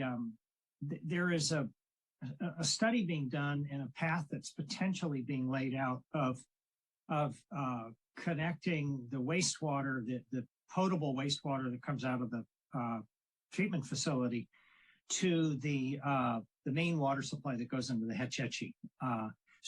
And I'm wondering, would we be requiring the businesses to put in place the infrastructure to allow the recycled water? I realize also that it's a separate discussion with Redwood City and the Silicon Valley Clean Water District to actually build that infrastructure. So I'm wondering, what the vision is basically of how a recycling water recycling infrastructure would be proposed to be implemented. Councilmember Collins, I think the whole idea here was to not miss the opportunity to highlight the need to think about this infrastructure. there's tons of work to be done to make that a reality, to find the right partnership, to figure out what might be, where might be then opportunity to kind of both physically and just kind of as a framework, look at opportunities to bring that infrastructure, but it would require developments to future-proof themselves and enable to avail that supply when that recycled water is available. So it would be an ask of developments now to either dual plumb or to make sure that they can tap into the non-potable supply. But then the larger framework of how this water supply makes its way to this district, tons of work has to be done to find the right partners and to really get that in an implementation stage. You're absolutely right. And I think we as a council need to keep the concept of water recycling clearly in our focus, because given the frequent and seemingly longer and longer range droughts, we may be facing few alternatives in the future. The other question I had was regarding the Creekside issue that Councilmember Rack brought up, and I don't know if this is a question for staff or not, but I understand that there was an exception made for a project on the south side, but future projects on the north side of that creek, would they not more or less offset the lack of access from the south side by allowing more access on the north side? Do I understand that correctly? I'll jump in here. Thank you, Councilmember Collins. That would be correct. There's definitely the greatest opportunity does exist on the north side, especially when we know there's new development proposed on 25 acres, that's essentially going to be working with a clean slate. Right. Okay. Thank you. Those are all my questions. Thank you, Councilmember Collins. Vice Mayor McDowell. Thank you, Madam Mayor. I have 3 short questions, hopefully, on the circulation part of the presentation. So this might be for Alex. My first question is on slide 32, section 6 on setbacks. I'm a little unclear on. It says setbacks for new development in the Catalyst sub area are required only where necessary to ensure minimum sidewalk and stormwater planter widths are achieved. And then also the second bullet, no additional setbacks are allowed in the Catalyst sub area unless development is located within an activity hub. Why are we, what is the point? I'm trying to understand why are we drawing that firm of a line on setbacks? Great, thanks. And I'm actually going to pass to Geeti to talk about setbacks a little bit. Right. Yes, I think for the Catalyst sub area, we were looking at opportunities where when they're fronting an industrial road or Old County Road, the idea would be that they would hold the edge and that they would be with an activity hub. Yeah, it would have a continuous street wall so that the volume of when you kind of look at the street widths and look at the volume it creates with the street walls of the new development, that it would have a more distinct continuous street wall, but at an opportunity where there's an activity hub, that's where you would create a bit of a distinction and you would set back and create a plaza and a spill out space so that it's a moment of pause and you kind of recognize that in your experience of the street. So we didn't want it to be a big setback ask all along, except for when it was needed to create the sidewalk width we desired. Sorry, did I confuse? Okay. Yeah, I guess, well, I'm not a city planner. I guess I'm wondering maybe Lisa or Al, is that how you envision the area with this hard setback of a wall of buildings? Well, I mean, I think that going to Geeti's point is there would be some variation and you would have some landscape area as well within that setback. So you could create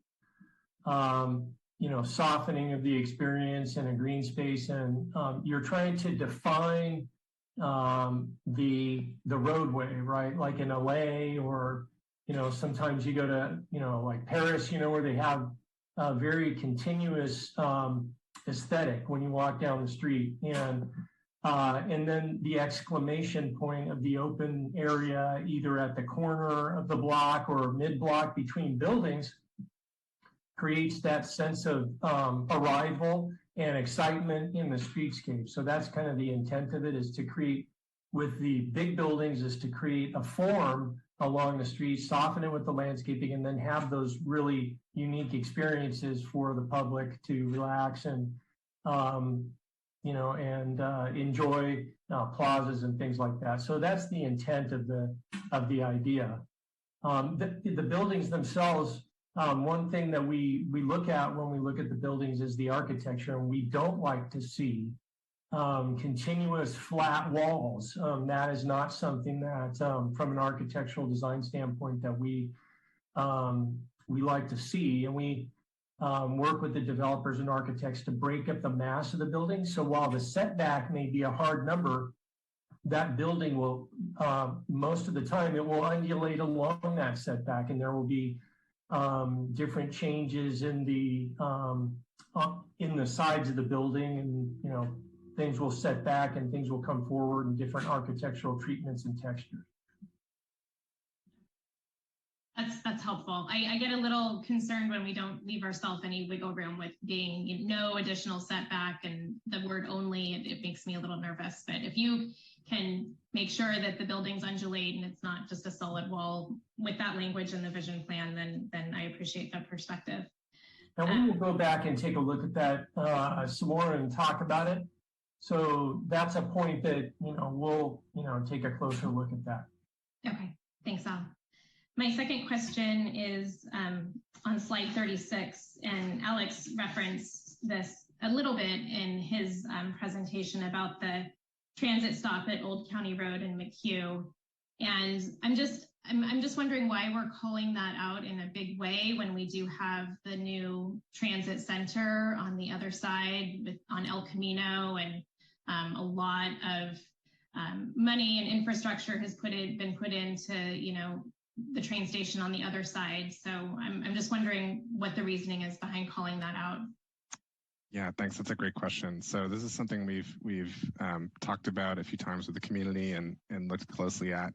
And it's a matter of preserving options for shuttle routes and for transit routes. Crossing over to get to the transit center from the east side, depending on the routing and depending on the service profile, it can really impact travel times. It can impact cost. It can impact how frequent you can run service for a shuttle or something like that, because it takes more time to cross over, circulate down, and enter. So we just think it's important and valuable, especially for the long-term health of the district, to preserve multiple access points.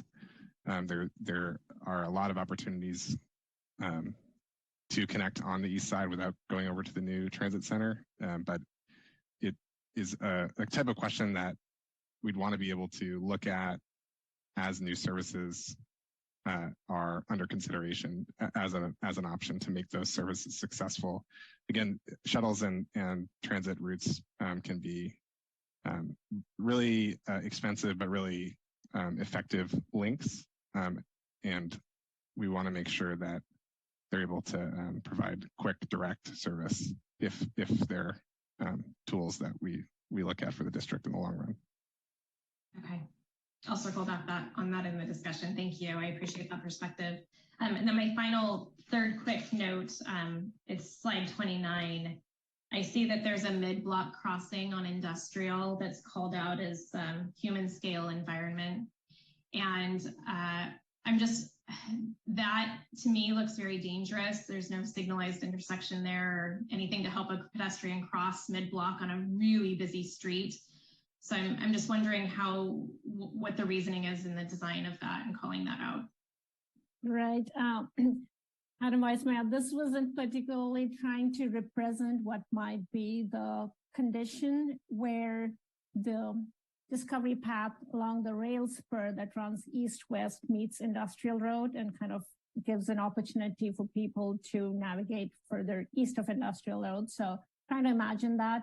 But the whole point is that Industrial Road is being imagined as existing in having a different character. It's definitely not wanting to have a whole lot of cars speeding. So the idea with narrowing or reducing the number of lanes as part of the bike ped master plan, we were picking up on some of the components of Industrial Road that they had proposed, and to look for opportunities to slow it down to make it as inclusive and as accessible for all the multiple modes. The character is different from what you experience it right now. So having an opportunity for some mid-block crosswalks where the blocks are large would be something to be studied. And if it needs to be signalized, then that would be an additional kind of a consideration, but looking for more porosity in the larger blocks.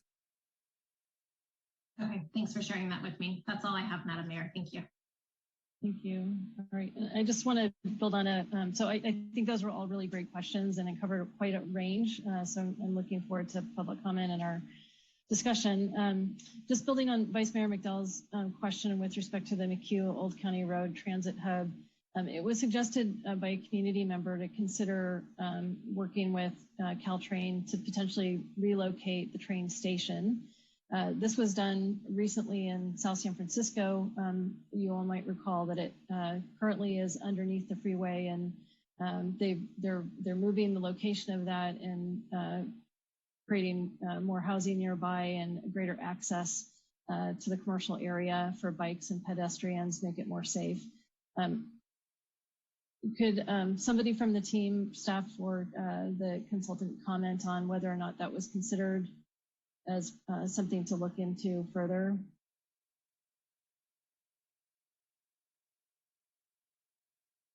Sure. We did not look at moving the Caltrain station itself. Our analysis looked mostly at access to the existing station location. So it was just pointed out that potentially that could solve a lot of the downstream last quarter mile, half mile issues, just to bring that station closer to where the work is. All right, we'll take, I see Councilmember Collins has his hand up, and then perhaps we can move to public comment. Thank you, Madam Mayor. I just wanted to follow up on that point. As a former member of the Caltrain board, relocating the San Carlos station south of its existing position has been looked at. It's really a very long-term issue. It might not happen for 10, 15, 20 years, if at all. It requires a lot of study and a lot of work, and possibly rebuilding of the berm. It's not as easy as it seems, and that I don't want people to think that it's just something that we can make happen. You know, it's something Caltrain's considered, but it's a very complex proposal. That's all I have. All right, thank you, Councilmember Collins. I appreciate the clarification. All right, so with that, why don't we move to public comment? Crystal, are there members of the community who would wish to comment on the vision portion of the discussion and the 10 big moves? Yes, we do have 4 hands up at the moment. Each person will have 2 minutes to address the council. Please use the timer bar visible on the slide as a guide. So first speaker is Debbie. You should be able to unmute. Thank you very much, Council. And thank you for all the revisions that were made to the Eastside Innovation Plan that incorporated things the public thought were important, such as the environmental issues. We really appreciate the opportunity. And I did submit a letter to the City Council, or an email, and planning tonight with my 4 main points, but I wanted to go through them quickly. With regard to the type of development going on, it is predominantly biotech, and I would request that we require the City Council to pass an ordinance requiring development to publicly disclose the square footage of biosafety labs, levels 1 through 4, and the square footage of on-site vivariums where live animals are tested. We don't know how many biolabs and vivariums are located in San Carlos. We inquired at a meeting with Alexandria Center for Life Sciences, and they declined to reveal this information, citing tenants' privacy. However, we are informed and believe that they house biosafety level Labs 1 and 2 and vivariums on their site and future sites. It shouldn't be a secret. There are vivariums in San Carlos that are more public, such as Explora Biolabs. And Stanford recently revealed that they had a level 3 safety biolab on their campus. So we would request an ordinance requiring that disclosure. In addition, number 2, as you move forward looking at zoning, there was a big problem in Oakland recently with Cloud Kitchen. They're also known as ghost kitchens. They take advantage of a lack of zoning in industrial areas to bring a delivery service with a multitude of kitchens in one place, and it caused terrible traffic concerns for local residents in Oakland and in Chicago. So if you could look at the zoning to prevent those kinds of things from operating in industrial, but and put them in other areas. Thank you, Debbie. Thank you, Debbie. Next up is Paul Maginetti. Should be able to unmute. Hi, Council. Thanks for the opportunity. I wanted to quickly address toxics. I don't want to beat a dead horse, but after 70 years of misuse, the problems are a lot more than just a little bit of lead paint. And it also, I hear the concern about hazardous waste and biosafety labs. A simple solution would be to specifically not permit biosafety labs of 3 or higher. Then that would really go a long way to enhancing the safety of the community. And in terms of housing, I just need to put out there, there's this ancient airport across the freeway that you're building a bike lane to. Why are we not considering rezoning that for housing? If that's really a priority for the city, we really ought to consider that. Thank you. Thank you, Paul. Thank you, Paul. Next up is Michelle Meyer. Should be able to unmute. Hi. Thank you, Council members and Mayor and Vice Mayor. I did send an email with some of these thoughts last night, so I know some of you have received it. But my name is Michelle Meyer. I'm the Operations Officer of RM Machining. We're a machine shop on Terminal Way. We work in the aerospace, defense, medical industries. We've called 950 Terminal Way our home since 1999, and our business employees, 8 people, is growing, and they all live locally and depend on us for their families. I've participated in prior sessions and have been vocal about preserving the industrial area on Terminal and Tanklage. The area is zoned heavy industrial and is referred to many times in previous discussions as heavy industrial, but it's not a great representation of what the businesses that are there. These small businesses and micro businesses are providing jobs to local citizens, spending money in our local economy, and more importantly, innovating. The heavy industrial label addresses the zoning, but yet fails to describe the actual businesses that occupy this place. I feel that there are areas of Terminal and Tanklage that could be improved, sidewalks, streetlights, better control of parking, yet I'm adamant that there should be no housing in this area. It doesn't lend itself to protecting the existing businesses that are there now. A better place to look for would be the industrial arts area, since that is more, boutique-y type things. The businesses along Terminal and Tanklage may not be the businesses that we frequent to pick up a gift or go to lunch with a friend, yet they are very important to the local economy, encourage local prosperity, and create local jobs to help reduce climate change. So I feel like this area should be celebrated and protected as we're looking at the vision for the future. Thank you, Michelle. Thank you, Michelle. Next up is Dimitri, followed by Sam Herzberg. Dimitri, you should be able to unmute. There you go. Yes, hi. I want to thank everyone for the excellent discussion that's going on this evening. We've heard a lot of really great comments. A couple of things that I want to point out is, yes, we do have a newly built multimodal station. I'm disappointed that that isn't part of the transportation plans. As I noted in my feedback, the difference in timing was negligible. Actually, the lights are better timed along El Camino for any proposed shuttle routes. And so that's one item. The idea of potentially, since this is a vision plan, if we don't include a vision in it, and by that, what I'm specifically talking about is the potential of moving the station further south. Given that high-speed rail is likely coming, that Caltrain has looked at that as a possibility many years ago. I was definitely involved in looking at that for the transit village. I think we should really consider that, because if you solve that last half-mile connection, if we at least have it as part of a vision, if the opportunity arises, we should take advantage of it. And that opportunity might well present itself with high-speed rail. So that's something I'd really like to see. I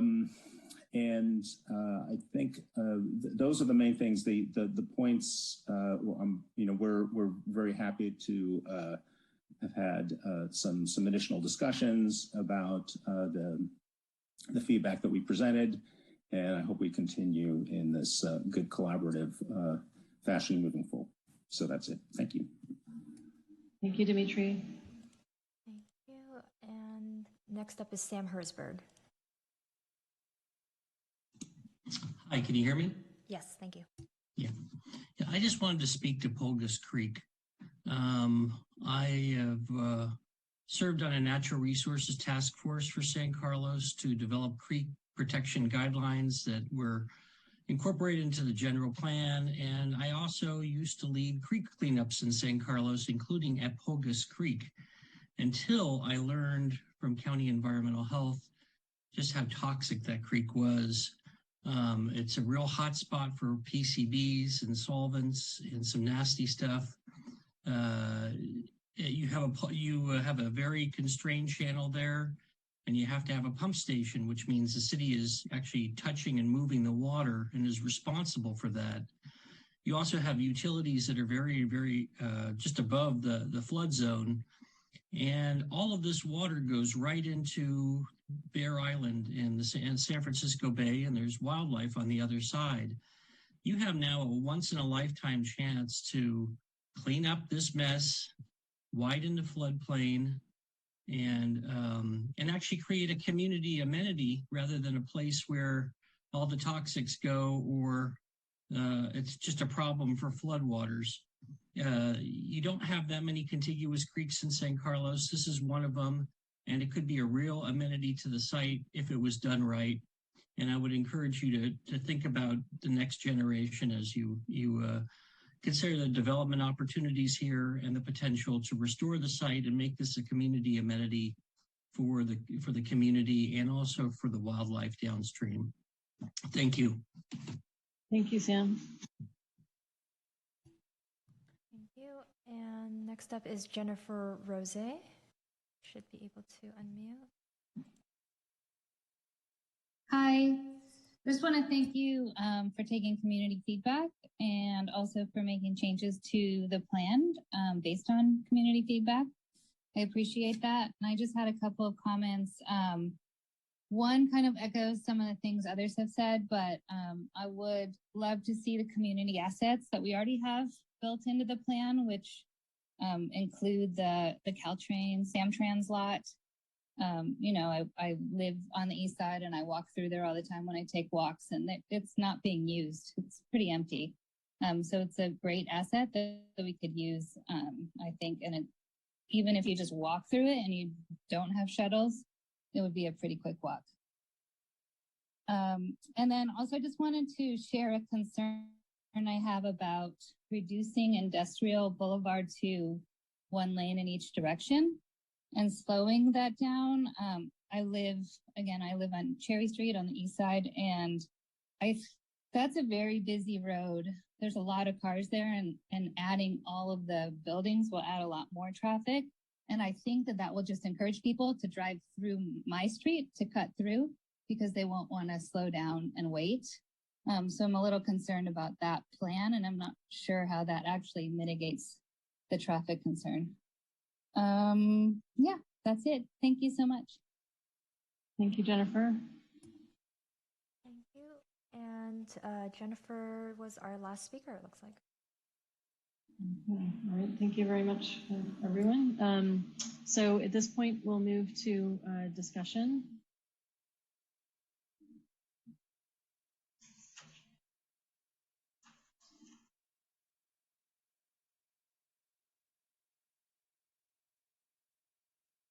Councilmember Rack.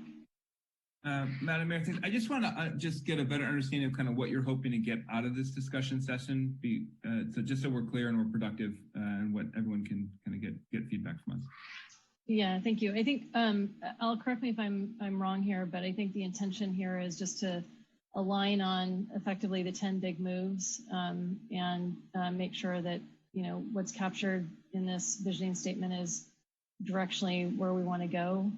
In the next part of the discussion, we'll get into more specifics around baseline benefits and then a discussion around community benefits. So. Yeah, that's correct, Madam Mayor. It's an informational meeting and we're seeking your reactions. I think you've given us some really good reactions and, taking a look at things, telling us if we're, is this the right direction? Is this you want something else added? You think this isn't the right direction, that kind of thing. So we're looking for guidance and feedback as the process moves forward at this point. Thank you. Thank you. So, Madam Mayor, is it possible to request that we can get that list of the 10 big things sort of put up on the screen so we can refer back to that? Sure. I'd like to request that we bring back the slide with the 10 big moves.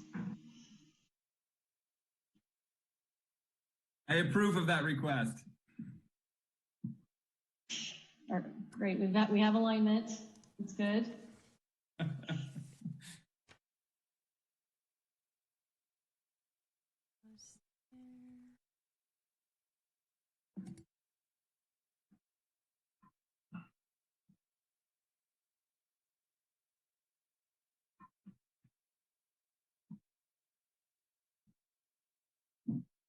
Councilmember Dugan.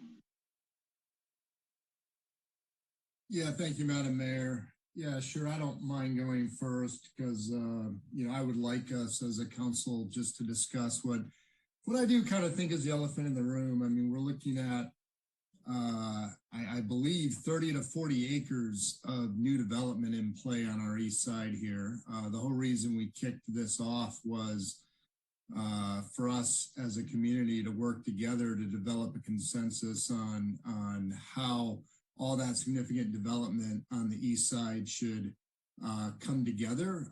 And the only way I can think of these things is how does all that development align with our goals as a city? And I just point out we have 7 strategic goals. One of our goals is the East Side Initiative. So we have 6 other goals. And I've given, I've shared these thoughts before, and I'll do it briefly, but I just would like to get my colleagues' input on if this resonates or not. But, top goal of housing, that's been a top goal of San Carlos for quite a number of years. Another top goal, mobility, traffic, and transportation infrastructure. And another major goal, addressing climate change. Those have all been top goals of us as a city for some time. When I think, how does a community achieve goals like that? And what can a city really do about it? It really does boil down to land use. How do we use the land? And so I was very hopeful going into this exercise because a top project goal was vibrant mixed-use neighborhoods. And I wholeheartedly agree with that as a top goal of our East Side Planning Initiative, because that addresses 3 of our 6 goals as a city very well. Because by any definition, mixed-use neighborhoods involves housing and residential use. I've never seen or heard of any discussion of mixed use that did not involve housing. And so not only is it a top goal of our city, it's also a top goal of this actual project.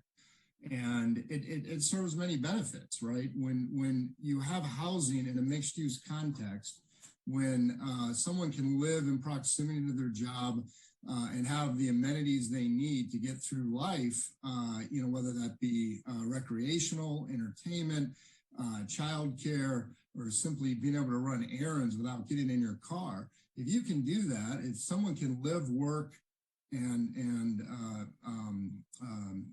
play, I guess, in proximity without getting in their car, not only does that bring housing, but it also serves the other two goals of mobility, traffic, and transportation. Everyone who doesn't have to get in their car and drive down to Laurel Street or elsewhere to do an errand, that saves on the congestion on our city streets.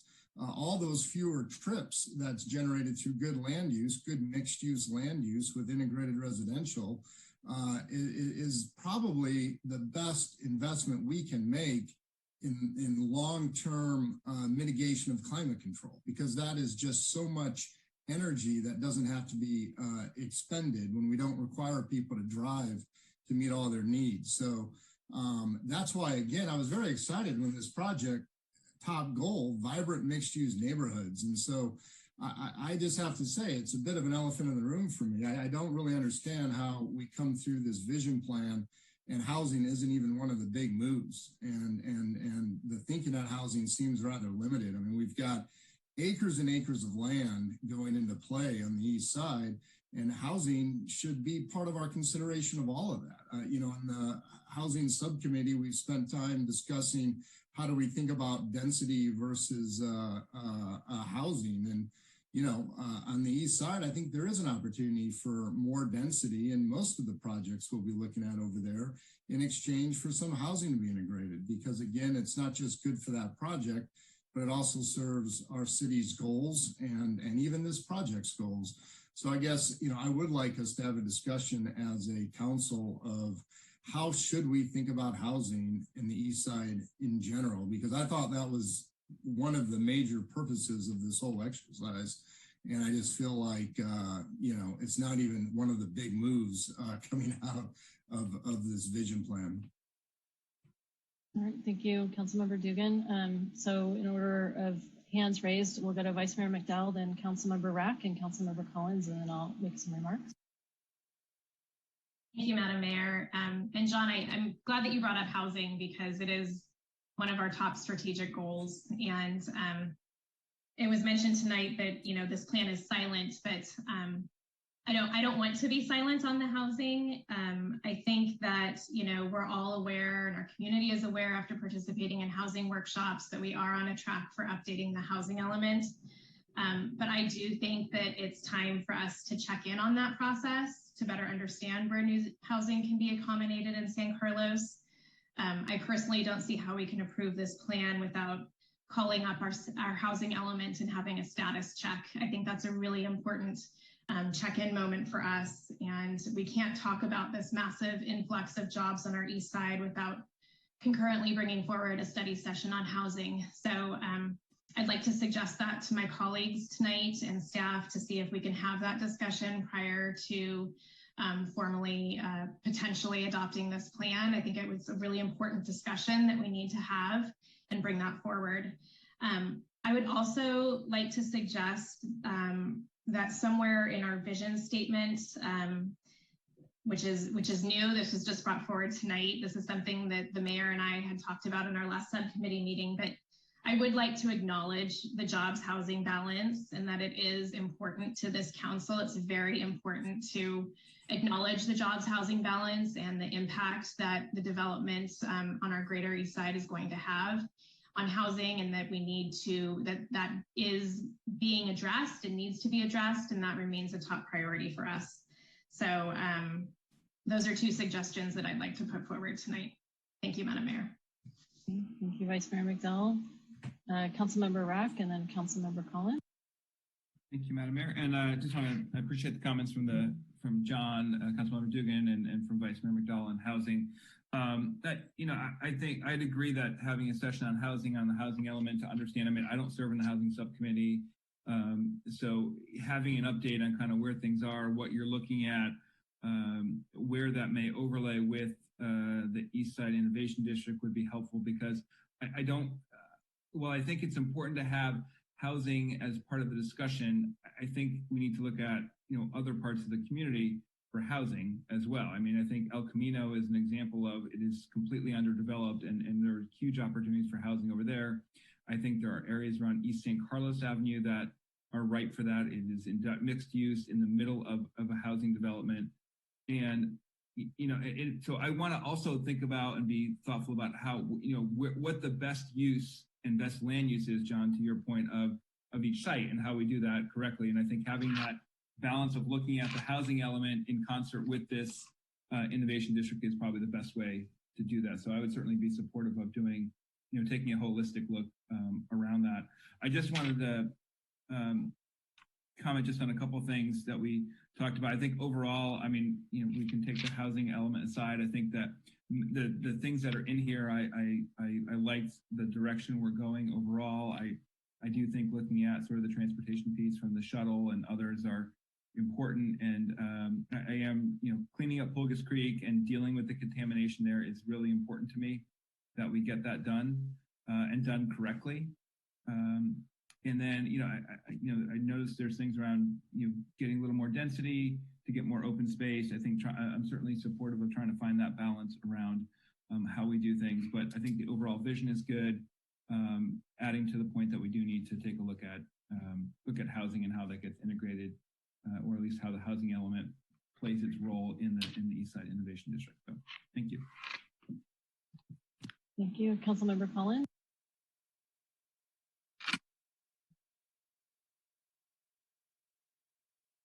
Ron, we've lost your video and you're muted. We've got a twofer.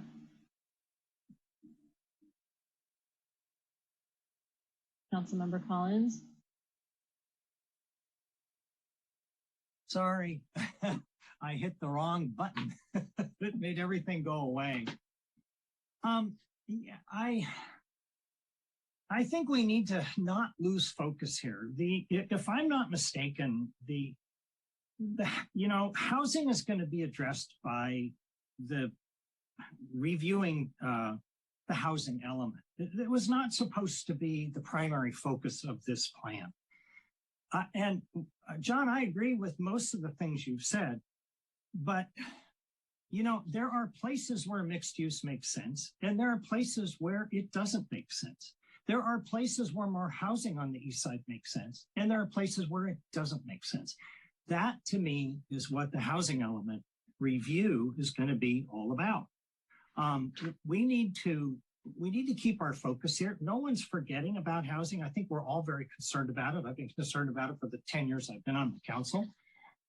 But we need to keep our focus and make sure that we are looking at these 10 things that are on the screen right this minute. We'll get to the housing issues. They are coming up. We can ask Jeff when they are coming up. But, I don't want us to take our eye off the ball. Nobody is forgetting that housing needs to be important, but we can't just tell every developer, you got to stick housing in your project. As you saw, one speaker said, housing doesn't work in certain areas. So to me, the place you start with adding more housing, particularly on the East Side, is next to existing housing. But I also believe, as I said before, the housing element will deal with that. We just need to have some patience and wait for that to happen. Thank you. Thank you, Councilmember Collins. I appreciate that.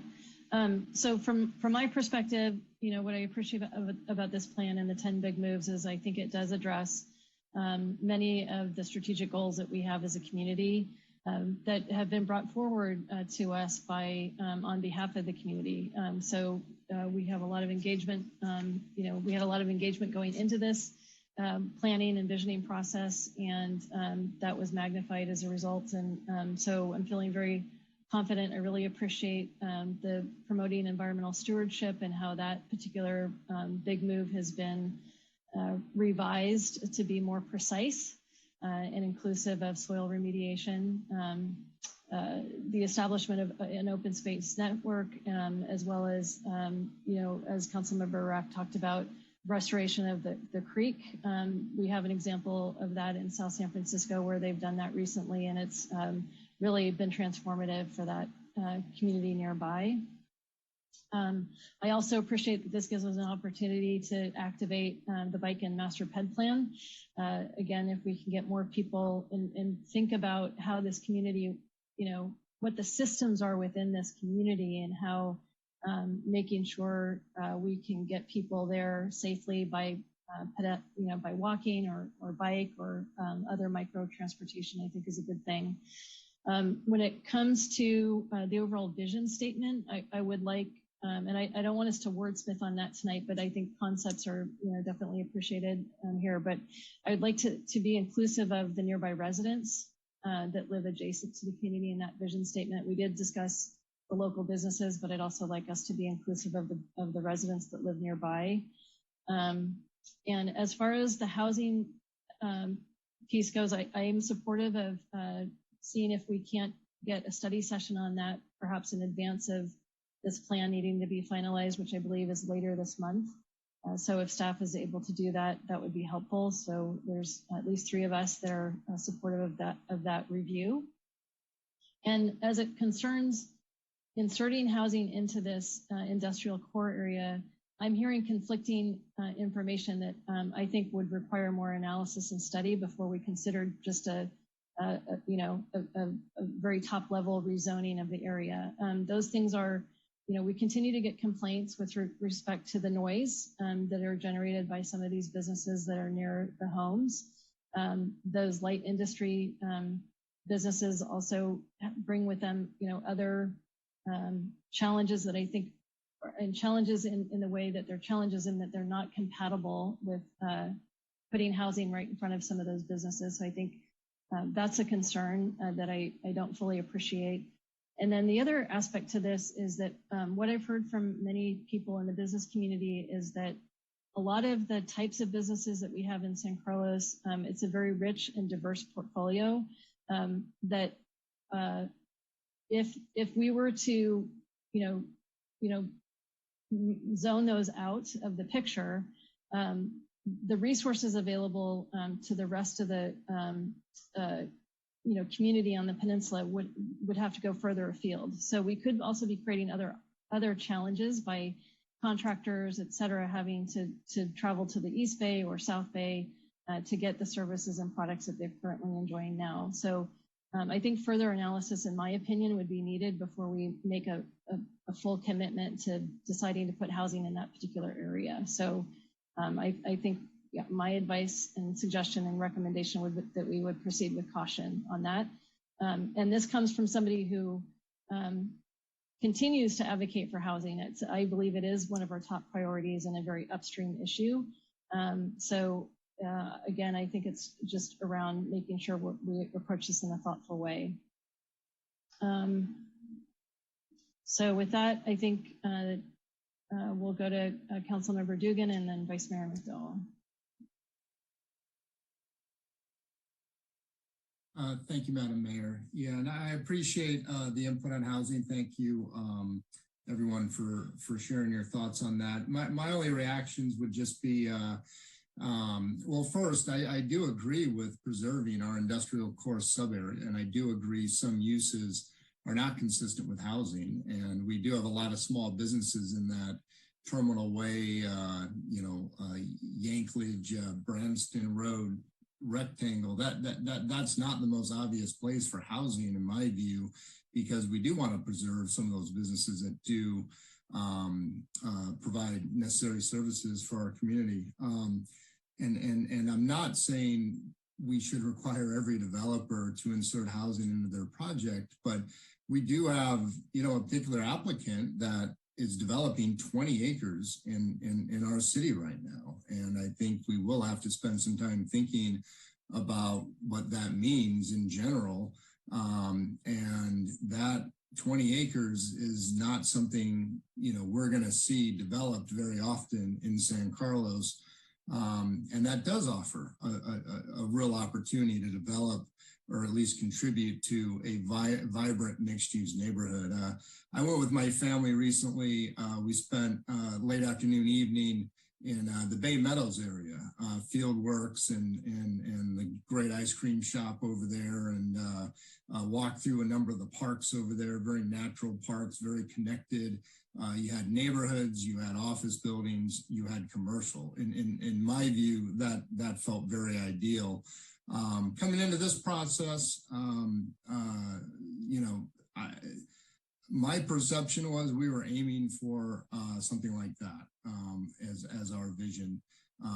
And of course, what makes it vibrant is the housing in proximity. So I guess where I come out on this, I don't think 10 is the right number. I think we need an 11th big move here, and that is that housing needs to be one of the mix of uses that we take very seriously as we think about our vision for the East Side. Thank you. Thank you, Councilmember Dugan. Vice Mayor McDowell. Thank you, Madam Mayor. I have several comments kind of like you did. So if you bear with me, I wanted to follow up on the mayor's comments about the commercial residential transition zone with Terminal, Tanklage, and Hall. And I know that we've heard loud and clear from the community about the desire for softer edges between commercial and residential areas. We've also heard from business owners, a few called in tonight, that their businesses are thriving.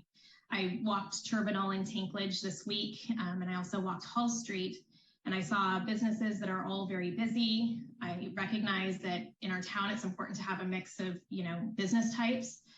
Small businesses are the engine of our economy, but when businesses are so busy, they can also be noisy. And I empathize with the residents on Hall as well, whose backyards immediately abut these businesses. So I agree with the mayor that I think we need to be very thoughtful in this process and recognize that this issue is complicated. And no matter what we do, even if we do nothing, housing will still abut industrial uses. So I think as we think about this area, the purpose of a vision plan is to really envision how this area will look in 10, 20, 30 years. And what can we do to improve this current situation? We currently have zoning that requires a better setback for this area between housing and industrial, but unfortunately we have not seen these buildings on Terminal turn over in a way where these setbacks kick in. So something's not clicking right now. And I think this is an opportunity for us to really do a deeper dive and study into how we could potentially soften these edges as we move into the future. So I would call out in the plan further engagement with residents, as the mayor also talked about, as well as business and property owners to address a vision for this area without necessarily naming the solution yet. I think that more study is needed. With regard to circulation, I said I was going to circle back on the shuttle stop at Old County and McHugh. I agree with the caller that called in that we should be calling out the new multimodal transit center more in the plan, because that really should be the hub of drop-offs and pickups. So I'd be very cautious about saying that we should be expanding that transit stop when we have other arterial streets to use to make a circular pattern of drop-offs and pickups. I also support exploring implementation of slow streets. I think that in the era of Waze and cut-through traffic and recognizing that these development projects are transformational for this area and will increase cut-through traffic, that is something that we absolutely should be doing. Exploring how to implement and looking at the tools in our toolbox for that. With the environment, on slide 19, I wanted to call out, there's a priority to prioritize remediation efforts throughout the district. And number 1 says, ensure that new development proposals are reviewed for remediation opportunities by the appropriate authorities. I would prefer stronger language that says something to the effect of ensure that new development proposals are held to high standards. I think this speaks to a lot of the concern in the community that we have a once-in-a-lifetime opportunity to really clean up these sites and not do it superficially or just to the baseline, but to really do it right and thoroughly and to very high standards. So I would like to see us up our language in that area. I wanted to also call out open space because I feel like it's been used in different different meanings throughout the plan. And I feel like we heard from the community that there is a desire for open space, but that open space really be an active space, a recreational space, something that draws the community there, not just a walking path. To me, a walking path and benches I'm not sold on that. I appreciate the paths, and I think that we need paths, but I wouldn't say that that checks the box for open space. There's also on slide 15, there's language about incorporating fitness stations and playful, engaging equipment for children along the path. I'm not a big fan of that. I think that could give the impression that we're letting developers off the hook to actually have an active recreational space. I'm not a fan of fitness equipment along the path. I think that if you're going to have playground equipment, you need public restrooms for the children. So I'm not super comfortable with that language. I've also noticed in various kind of renderings that, for example, on slide 16 or on slide 17, there's accessible gathering space on Old County Road in the left-hand corner. And no one's going to go gather in a corner of a biotech building. That's not a gathering space. A gathering space is a large open area that draws the public there on the weekends. So I would encourage us to kind of look at our language on open space and really think that having picnic benches behind a building on slide 16, mix of open space scales. Those are very basic amenities for a development project. That's not open space for the community. That doesn't check the box for me. So I'm gonna push back on that and ask for us to take another look at that. And then I guess I'd just like to end by saying that I am really proud of how far we've come with the vision plan. I think that it was absolutely the right thing to do. It's been a pleasure to serve with Laura on this committee and with staff and the consultant team. Everyone's put in a lot of work. It was really important to this council that the community have a seat at the table and that we all really get in front of all of this development that's coming in to really proactively address the development. And I just want to assure the community that this has not been a check the box exercise where we've, kind of done one meeting and checked the box. This has been a really thorough 9-month process, lots of community engagement. And, it was important that we could air all the concerns and hear them and really look to make a statement on what is important to us as a community. And I feel like in many ways that's being met. But I do take John's point about housing, and I think that we've had some good discussion on that tonight as well. Thank you, Madam Mayor. Thank you, Vice Mayor McDowell. Councilmember Rack. Thank you, Madam Mayor.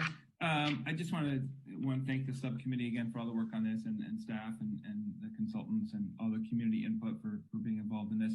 And I wanted to just express my support for some of the comments that Vice Mayor McDowell stated around the remediation. I would certainly support stronger language around that. I do think this is an opportunity to really do this correctly and really solve a problem that's been ongoing for decades versus just doing the minimum. So I certainly would support that. And I appreciate her comments around the open space. I do think we'll have to make sure that if we're getting open space for the community, that it is true open space and is usable, accessible, and really is a community benefit versus things that should be done by the developer anyway. So thank you. Thank you. And I just want to echo those comments as well. In particular, I appreciated how the engineer this evening spoke about the potential for slow streets and being mindful of cut-through traffic. So I want to just lend my support with that idea and concept and work, again, with the idea being that we make sure that these projects and this development is respectful to the whole of the community, especially those that are living nearest the impacts of that.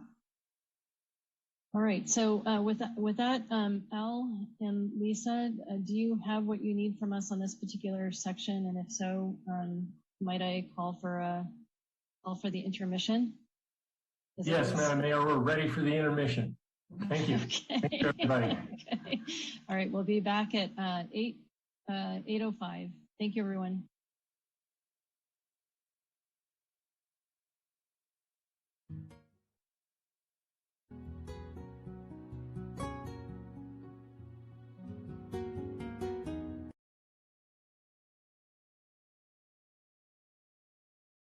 Again, Mayor and members of the City Council, I'm Al Sabay, Community and Economic Development Director, and I'll be talking about community benefits this evening and how to achieve community benefits. Next slide, please. So, in terms of community benefits, there's different categories, and what you see here is those bubbles there with different photographs and language there, parking, environmental stewardship, are reflecting what we saw in the 10 big moves. And so those are essentially the areas that we are a springboard for potential community benefits in the future from these developments that are coming forward on the east side. Now, at the lower left-hand side of the screen, you'll see baseline requirements. And whenever a developer comes in, they apply for permits from the city, they are going to be required to do certain things by zoning. There's also things like city standards that are in the municipal code. There's engineering standards and things that the city has adopted. And so there are some basic fundamental requirements that all developments have to do to make the project site better, to blend in with the community. And those are required by conditions of approval, or sometimes when we evaluate a project for an EIR through the California Environmental Quality Act, we'll have things called mitigation measures where, you know, if there's a potential impact, then they have to change the project and to make it better. And so there's always just some basic things that these developments have to do. Some developments, when they come to the city of San Carlos or other cities in the state of California, cities often allow development projects to say, well, I need a little more height to make this work, or I need more square footage than your current zoning allows. And in those cases, cities say, okay, if you want that, we have a process for that, and the city of San Carlos does have a process for that in our code, and it's called the plan development process.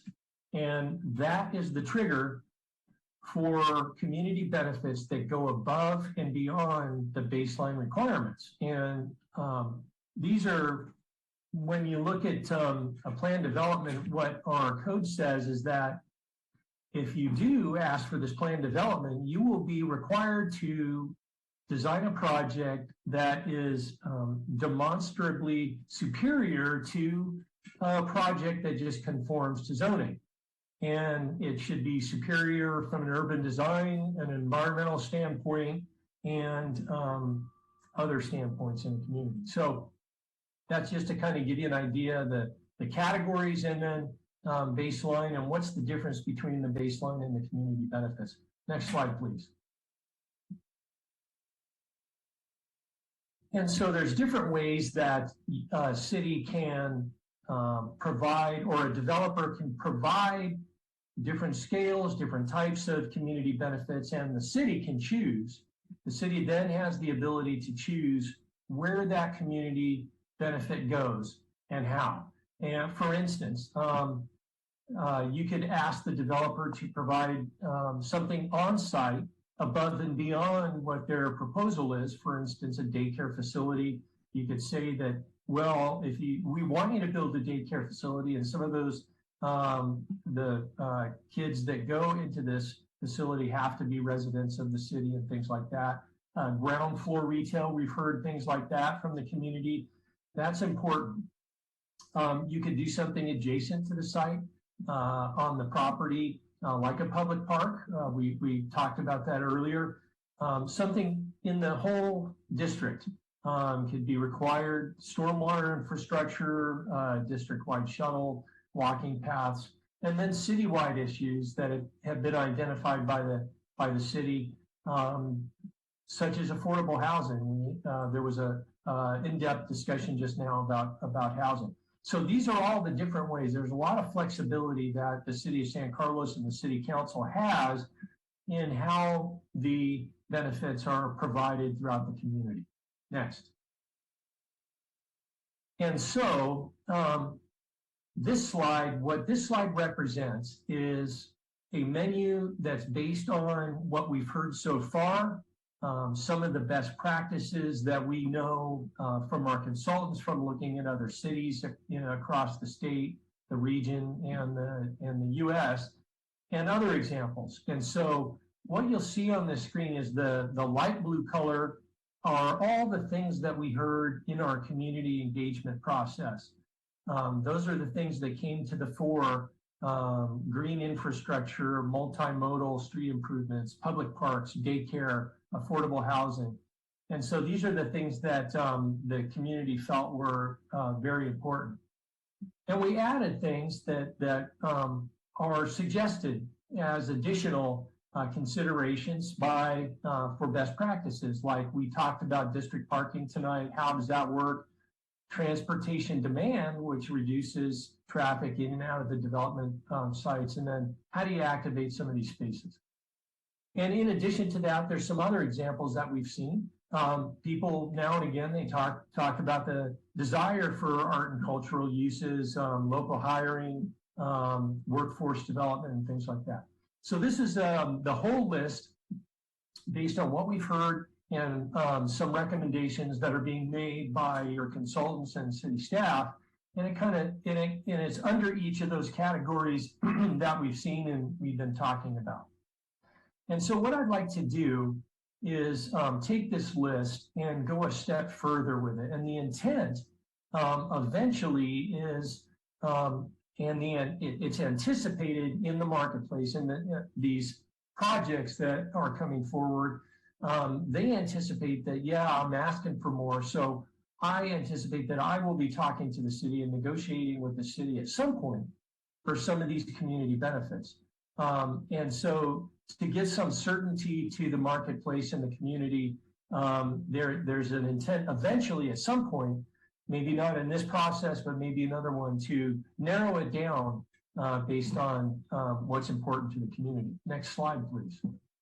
And so here's that same slide, and I'm going to start kind of differentiating between some of these community benefits. What you see in the lower right-hand corner is consideration of baseline requirements. And when we started to look at this, we realized that a number of these issues are either already addressed in some of the ordinances that we have.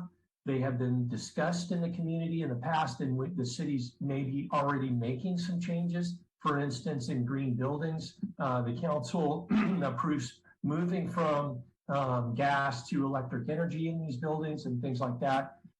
Discussion of recycled water. And what we determined is that some of these things can be changed into baseline requirements and taken out of this list. So if you could push the button one more time, Crystal. And so one idea would be, and a suggestion would be, is to take these that you see in yellow, which we know are interests of the community and best practices.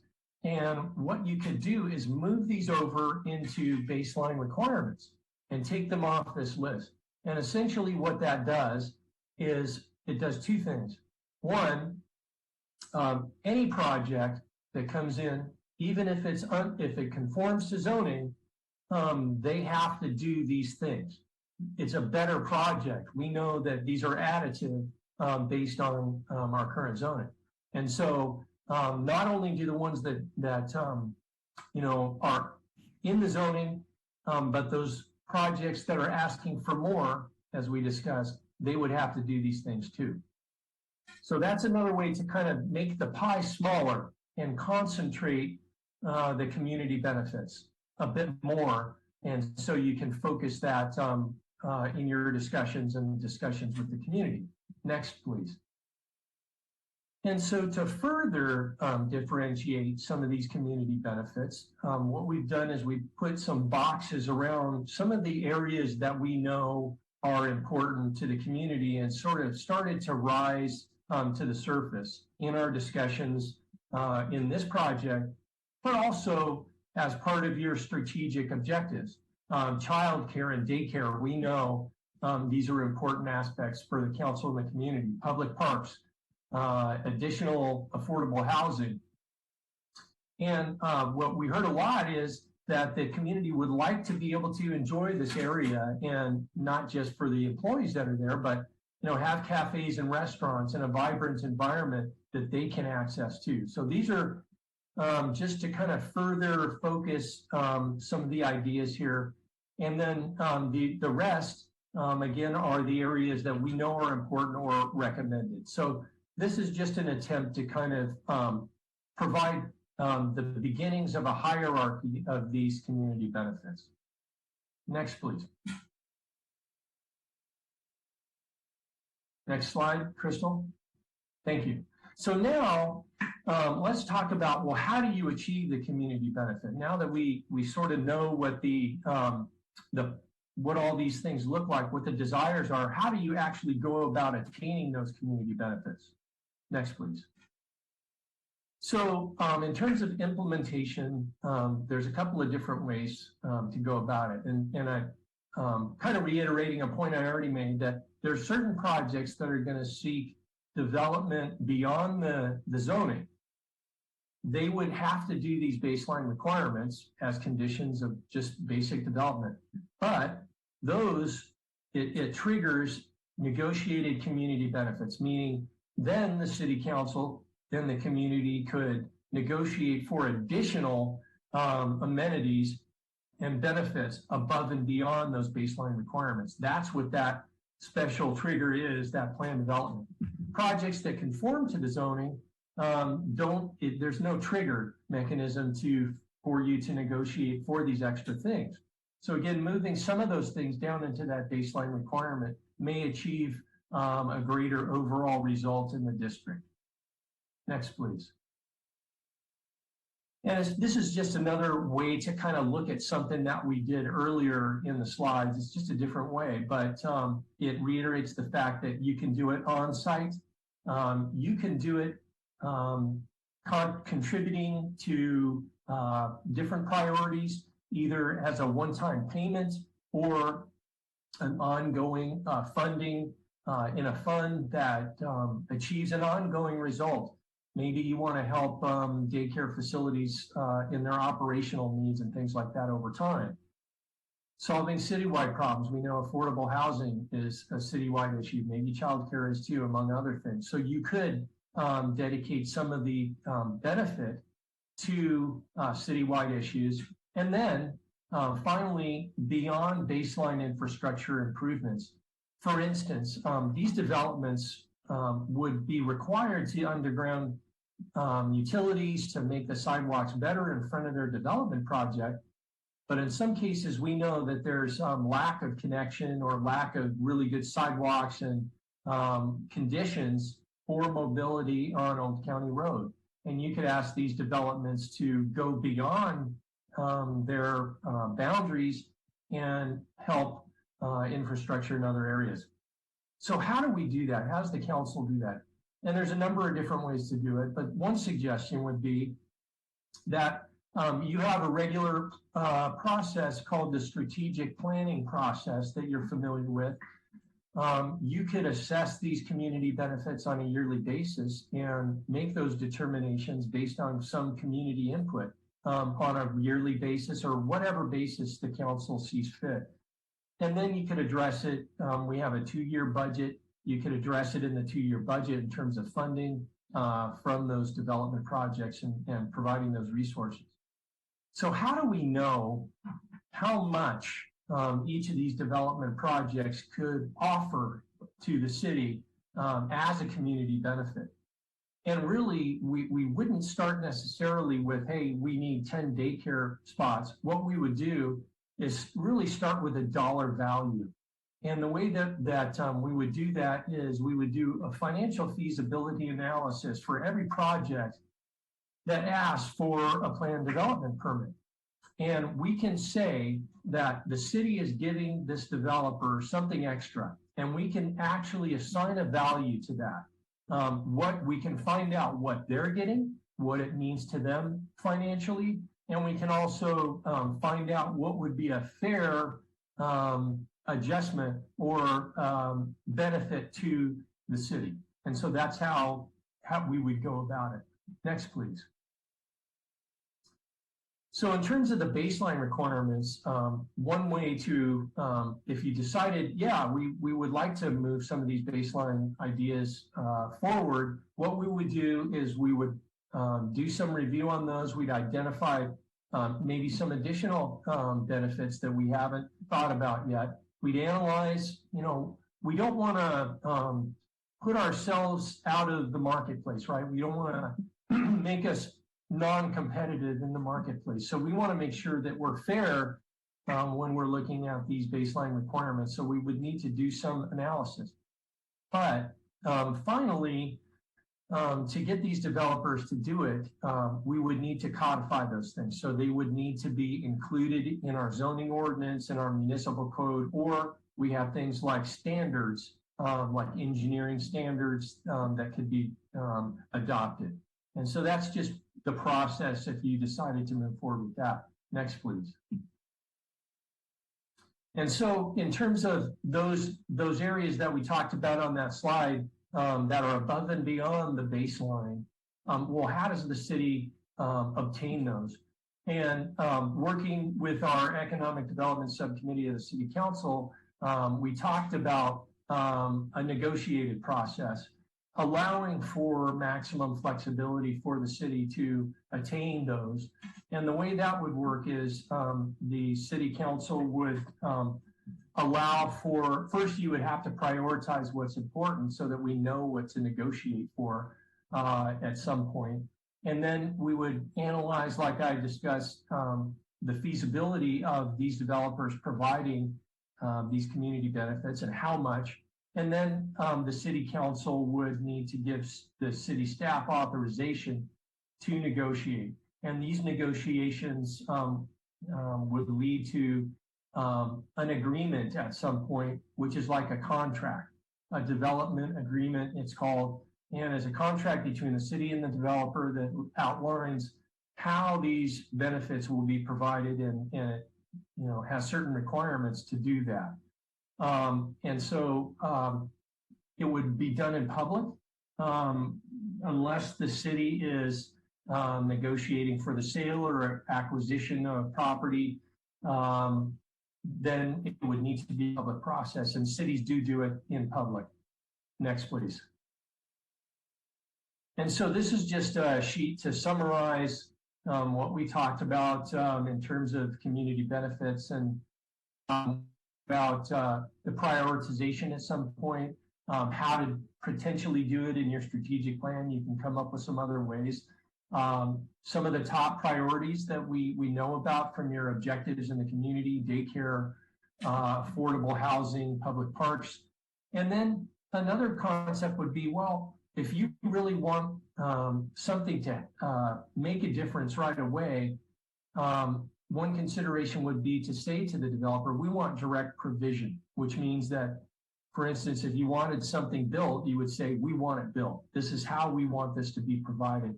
Not necessarily a fund, but we want to see physically how this would manifest itself in our community.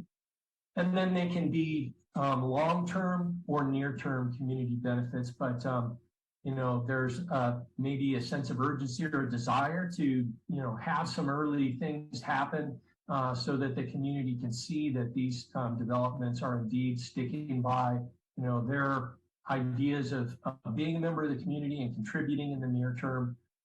And for every development, you can't ask for the same thing for every development.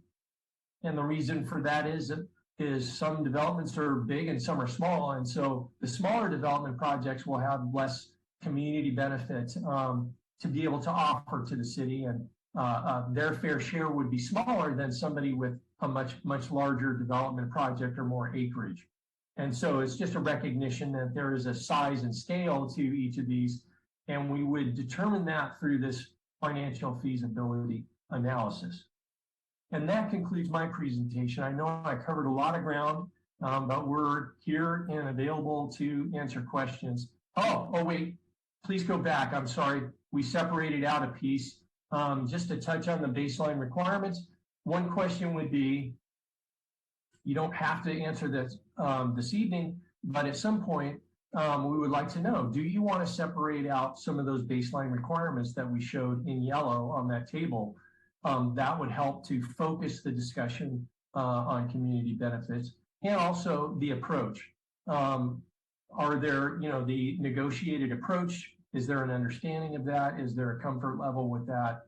And do you have questions about how we would analyze these projects for the appropriate community benefits? Now that concludes, I believe, my presentation for that. And so we're available for questions and discussion. Thank you. All right, thank you, Al. So why don't we go to council questions, and then we'll do public comment and then come back for discussion. So I see Councilmember Rack, you have your hand up. Thank you, Madam Mayor.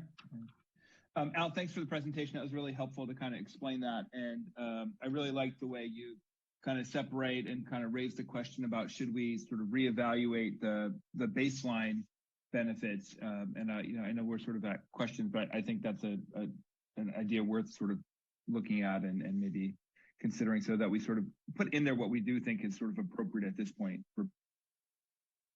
The question, I said two questions. One, when you do your benefits calculator, is it done sort of with, are there different models that are in place that you could choose from? Does it calculate sort of over time to say, okay, you're going to get these extra 20 feet or your extra square footage, but do you look at sort of this is the benefit over 30 years, or is it more of a more point in time aspect of it? It can be a little bit of both. And so what we do is we look at, what is the cost to the developer first? What does it cost to build it? And what's a reasonable profit for the developer? You need to be fair, to the developer in the marketplace. And so those are kind of the starting metrics that we look at. And then we look at, well, here's what you're getting, and here's what is additive to your business plan. And so we know that, that's, a huge profit, and here's, the amount that we think is reasonable for the city to take as a community benefit. And you can do that in the near term or the long term. Typically, it is looked at, kind of like a lifespan of a project. The other thing that we do in fairness with the developer is we compare notes. For instance, construction costs can be argued about. And so we will, do something that generally there's agreement between the developer and the city in terms of, what our methodology and our assumptions are before anybody agrees to anything, because you don't want to argue about your methodology. You really want to kind of negotiate over the benefits themselves, but not the methodology. So that's the way. That's kind of the fair and equitable and transparent way that cities go about it. Okay.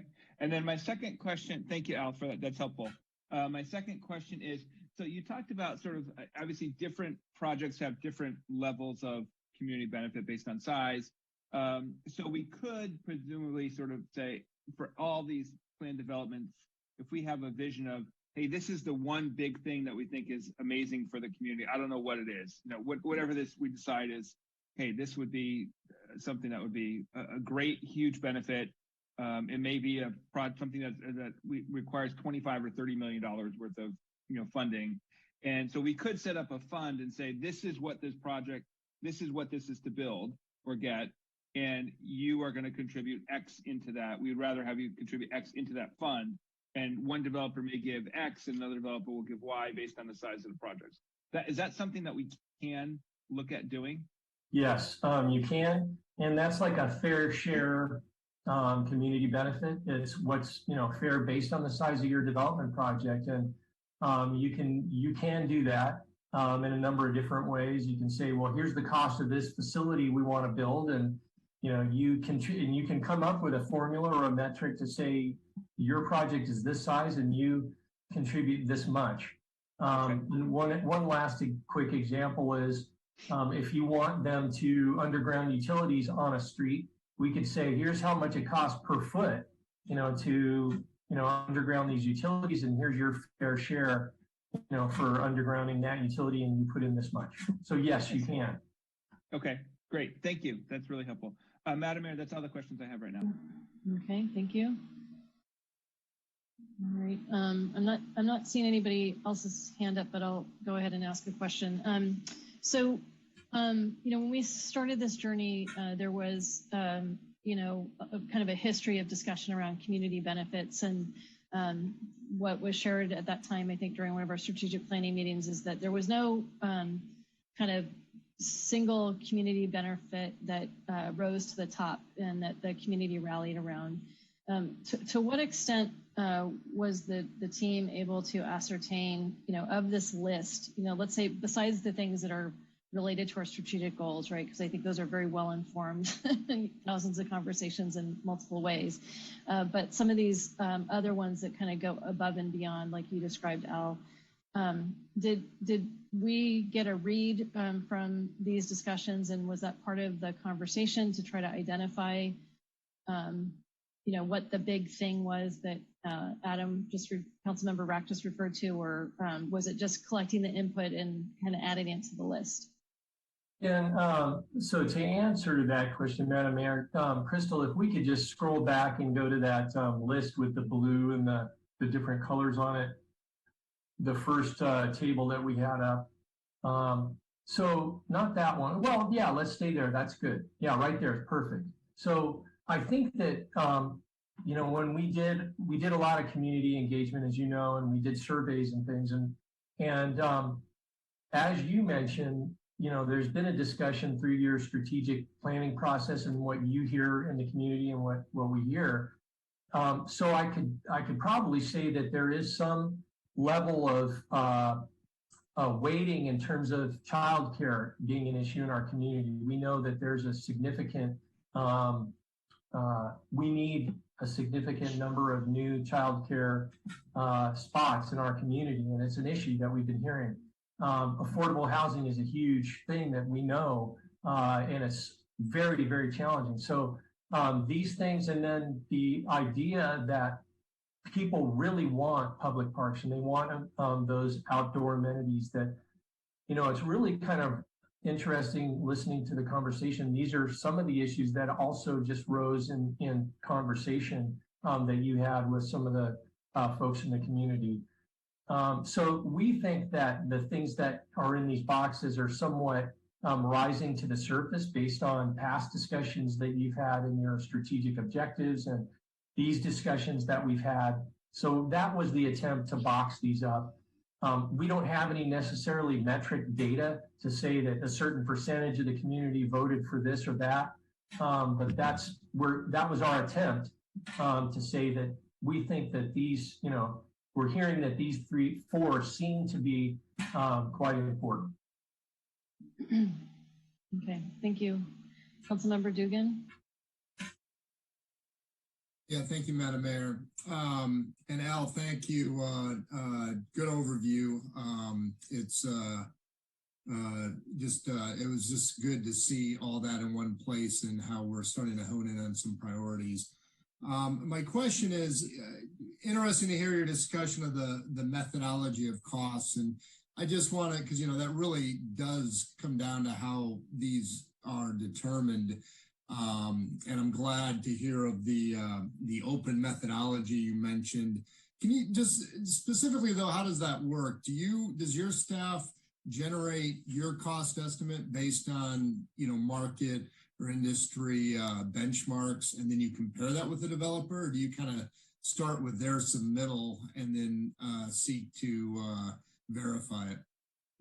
So what we do is we start with their submittal, and then we have economists that we work with as consultants, and we have a number of economists that are contracted with the city that have been doing this in the marketplace for many, many years. So they're highly experienced at doing the work. So we have them do the work, and then we do discuss it internally. Through the city manager's office, economic development staff and planning staff and other staff. So we usually, almost, a lot of departments may touch the data depending on what it is. And then, so the metrics that they gather are marketplace metrics in terms of actual costs based on markers and indicators in the local economy and the state economy. And so that's where we kind of try to come to agreement. Sometimes there's some back and forth, but we usually get to some numbers that are agreeable to everybody. Got it. And then so you get to a number, say it's 10 million. How do you, do we as a city have kind of a percent of that we like to think about as a fair, marketable rate for community benefit? Or is it really more determined upon, is this project asking to go even further beyond our zoning restrictions than other projects we've recently approved? Or, to what extent is it kind of a determined amount of community benefit, and to what extent is it really project specific in a real negotiation? So we can get very specific, and generally what we would do and what generally you would do as sort of a benchmark is to get to a dollar value. It's actually the easiest way to go because it's just, hey, we think it's, this many millions of dollars. Here's, and there's different ways to negotiate, right? Sometimes, cities will just wait for a developer to say, well, here's how much I think I should give you. And then you kind of react. But it's always better to kind of do your own analysis and then go from that standpoint.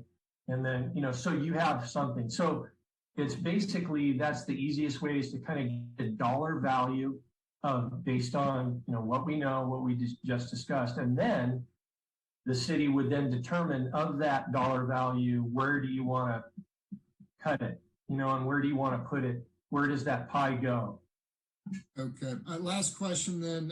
So you kind of have a dollar amount, but what if we are asking for direct provision, like say build a child care center? Now that also benefits the project. So how do you kind of navigate that where the community benefit is also valuable to the project? So in a way it's it's almost a dual benefit. I mean, we should be able to ask for more at that point, right? Yeah. And that might be just a little bit more challenging. And some of it, you can get into value propositions and community benefit negotiations. It doesn't always have to be about dollars. It can be about community priorities. And sometimes maybe they're, you get more from a value perspective than the dollar value. They're actually building the facility, but you're meeting a very important need in the community. So, there's some flexibility in those numbers for sure. So you would have to make that determination and there may be a value that could be associated with so many kids from the city of San Carlos can use this facility, and what is that dollar value to the community? And so that sometimes gets to be a little bit more challenging and becomes more of a value proposition in some cases. Got it. All right. Thank you, Al.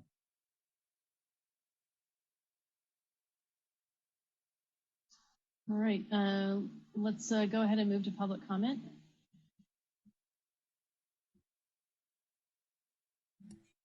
Looks like we have two hands up. First speaker is Debbie. You should be able to unmute. This is more of a question than a comment, but with regard to removing the various things like Pulgas Creek restoration and environmental remediation, we fought sort of hard to get that included in there as a separate line item to now say it's a baseline requirement, including elsewhere, that's confusing. So maybe you could explain where it's a baseline requirement or what you're going to do to make it a baseline requirement. And with regard to the enhanced environmental cleanup, there was mentions of soils. Well, Alexandria project, which hasn't even supposedly started, they've already demoed most of the site, and there's a tremendous amount of exposed soil that's highly contaminated. When asked, we were told that they were going to truck this soil off-site to a hazardous waste dump, possibly in Nevada, but we haven't seen any trucks leaving the site. But for the winter rains that are coming down, that soil has all been exposed, and water will percolate through that into the water table. So that's one concern about removing environmental remediation from the list. And then finally, I would say with regard to child care, that's not even possible in heavy industrial zones, according to earlier planning commissions, which discussed like 7-7 industrial and some of the other areas down there. So Al, if you could just explain about the baseline requirements and removing those two important issues, I'd appreciate it. Thank you. Madam Mayor, is it okay if I answer that, or would you prefer to get through more questions before staff answers? I think if you feel like you can address those briefly, and that would be helpful. Okay, I will give it a shot. So when we're saying move these community benefits into the baseline, they don't disappear. What we're saying is, for instance, with Pulgas Creek, is because it's so important, and we've heard that it's important, that it becomes a requirement. And so we would need to build that into some part of our city standards for reviewing these development projects, and we would need to figure out, where that goes. But we would say that if you're, for instance, if you're on the adjacent to the creek, then you have to, remediate and celebrate the creek in certain ways. And the reason for doing that is then the developer can't say that that's part of my contribution for community benefits. So that dollar value that we just talked about, you don't take money out to fix the creek from that community benefit. They still have to, fix it. Now, I don't want to get, too in the weeds on this, but overall cost, that would cost something for the developer. So theoretically, your pie does get smaller because they're putting the money into the creek. So when we do our analysis, we do take that cost into consideration. So that is something to think about. So that's the idea. It doesn't go away. It just goes into a different area and becomes a requirement. There's no negotiation. It's going to happen.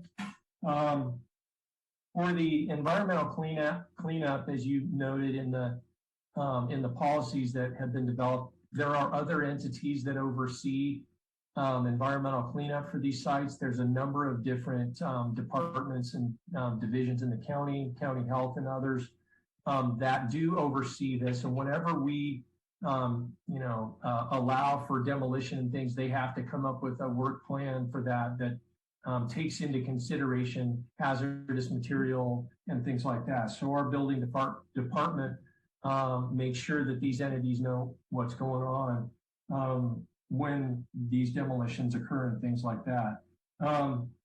So hopefully I hit those issues. I probably not in the level of detail that you're looking for, but hopefully I covered it just enough. Right. Thank you all. So perhaps you could follow up with Debbie offline too to make sure her concerns are addressed. I'd be happy to. Thank you.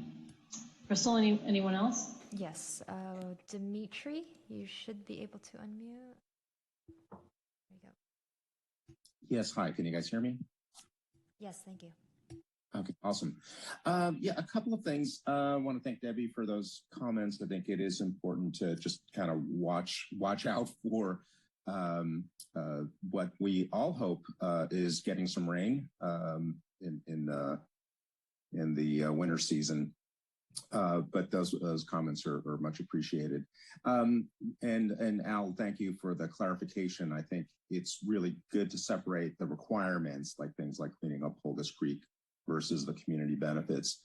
I do want to bring up that my understanding of some of the contracts that were signed with the developer is it is not going to cost the developer. It's going to cost the previous landowners who were responsible for the toxic waste to begin with. So I'm not sure that hurts their bottom line necessarily. So that's something we really need to consider. Regarding ideas, and I just want to throw out a few ideas. You know, I think it is really important to keep our small businesses viable, and I understand that there's a difficulty there, because if we're talking about you know, housing adjacent to the single family homes, how do we go about that? I do think there's an opportunity for asking Alexandria to do something large, like buy out some parcels, the city work on individual businesses, moving them to another location, helping them with that, so we don't lose that important small business space. And then a few other quick thoughts there. So there would be an idea like, you know, townhomes on East San Carlos, and having Alexandria work towards that. Finishing East Side Connect, we had a vision to have that go, I think, all the way to Britain. And then high density housing on like immediately adjacent to the Alexandria campus. It's kind of like Mission Bay. It has a mixture of housing and commercial. We really ought to think about that. So that's basically what I had to say. Thanks. Thank you, Dimitri. Sure. Okay, and we do have one more hand that just came up. Scott Marsters. Okay, I'm going to talk about something that I believe was probably the top community amenity that was discussed in almost every meeting that I was in, yet seems to have been left off the list. And that was addressing the cut-through traffic on the east side. And so I didn't see that on the list at all, yet there were, in every single meeting that I was part of, that was something that was so high upon everybody's list who lived on the east side that I'm sort of surprised it didn't make the list. And I think that needs to be addressed. And when I was a member of the Planning Commission, Alexandria, or at the time it was Windy Hill, gave $100,000 to the city to address that cut-through traffic. The Planning Commission voted 5-0 in favor of that, and that it go to the addressing the cut-through traffic. The city council at the time took that $100,000 and put it in the general fund. I assume it was put there to address cut-through traffic at a later date. But I have seen no indication that that money is going to be available to address this. So I'd like to see that as, you know, a serious consideration for one of the community amenities for those of the residents that live on the east side. Thank you for your time. Thank you, Scott. Al, I know we discussed this in the previous portion of the presentation where it's captured as a principle and a kind of could you help us understand the difference between that where that idea is documented and what Mr. Marsters is looking for here?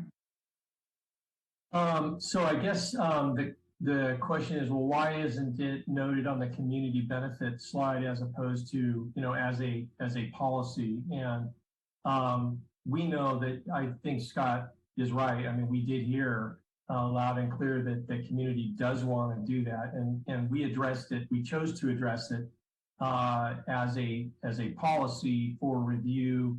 You know, we have to look at this and analyze it. My understanding is that the city may already be looking at a pilot program through our Public Works Department to do the work early and to see, to test some ideas for doing that. So I guess that the idea was that the city was already moving forward with a program to implement changes to the streets there to test different ideas out. And so that's why it wasn't a community benefit, because we felt that it was addressed in the policies, it was going to be reviewed, it was documented as a very important issue, but not necessarily a community benefit. The city was already working on a plan to address these issues. Thank you, So Al. And Jeff, Jeff, I see you're. Yeah, I just wanted to reiterate, yeah, that is correct, Al. We are working on that. In fact, we had a meeting with Scott and Dimitri yesterday, and I followed up after that meeting with our Public Works Director and worked a couple of issues out with him to move that forward. So we anticipate an item coming to the City Council on that in the not too distant future. So Stephen will be reaching out to the Greater East San Carlos board to make sure that we're going in the right direction, and then we'll be in front of the council to provide you with some options on how to move forward. Thank you, Jeff. Thank you, Al. Crystal, are there any other members of the community who wish to make comment? No, there are no further hands. Oh, one just shut up. Sue Nix, you should be able to unmute. Sorry about that. Can you hear me okay? I'm on a strange computer. Yes, thank you. I am the president of the Redwood Shores Community Association, which is all of Redwood Shores. And we are basically part of San Carlos community. Also, if you looked on your vision plan, page 9, it actually shows Redwood Shores. And we are very, very concerned about this project because Holly is one of our, we only have 2 ways getting in and out. And Holly is one of our ways of getting out of Redwood Shores. And so we have been a little concerned as to why we've not been part of the whole breakdown. Granted, we understand that we're not San Carlos, but we have a very big stake in it. And we just wanted you to be aware that we would like to have information. We've had committee members on every one of these meetings, but we are very, very concerned how this is going to affect us and all of San Carlos and the piece of 101, which, I mean, right now the traffic is starting to build. Who knows what it's going to be like in the future? So it's a very, very big concern to us. Thank you, Sue. Thank you, Sue. And she was our last speaker. All right.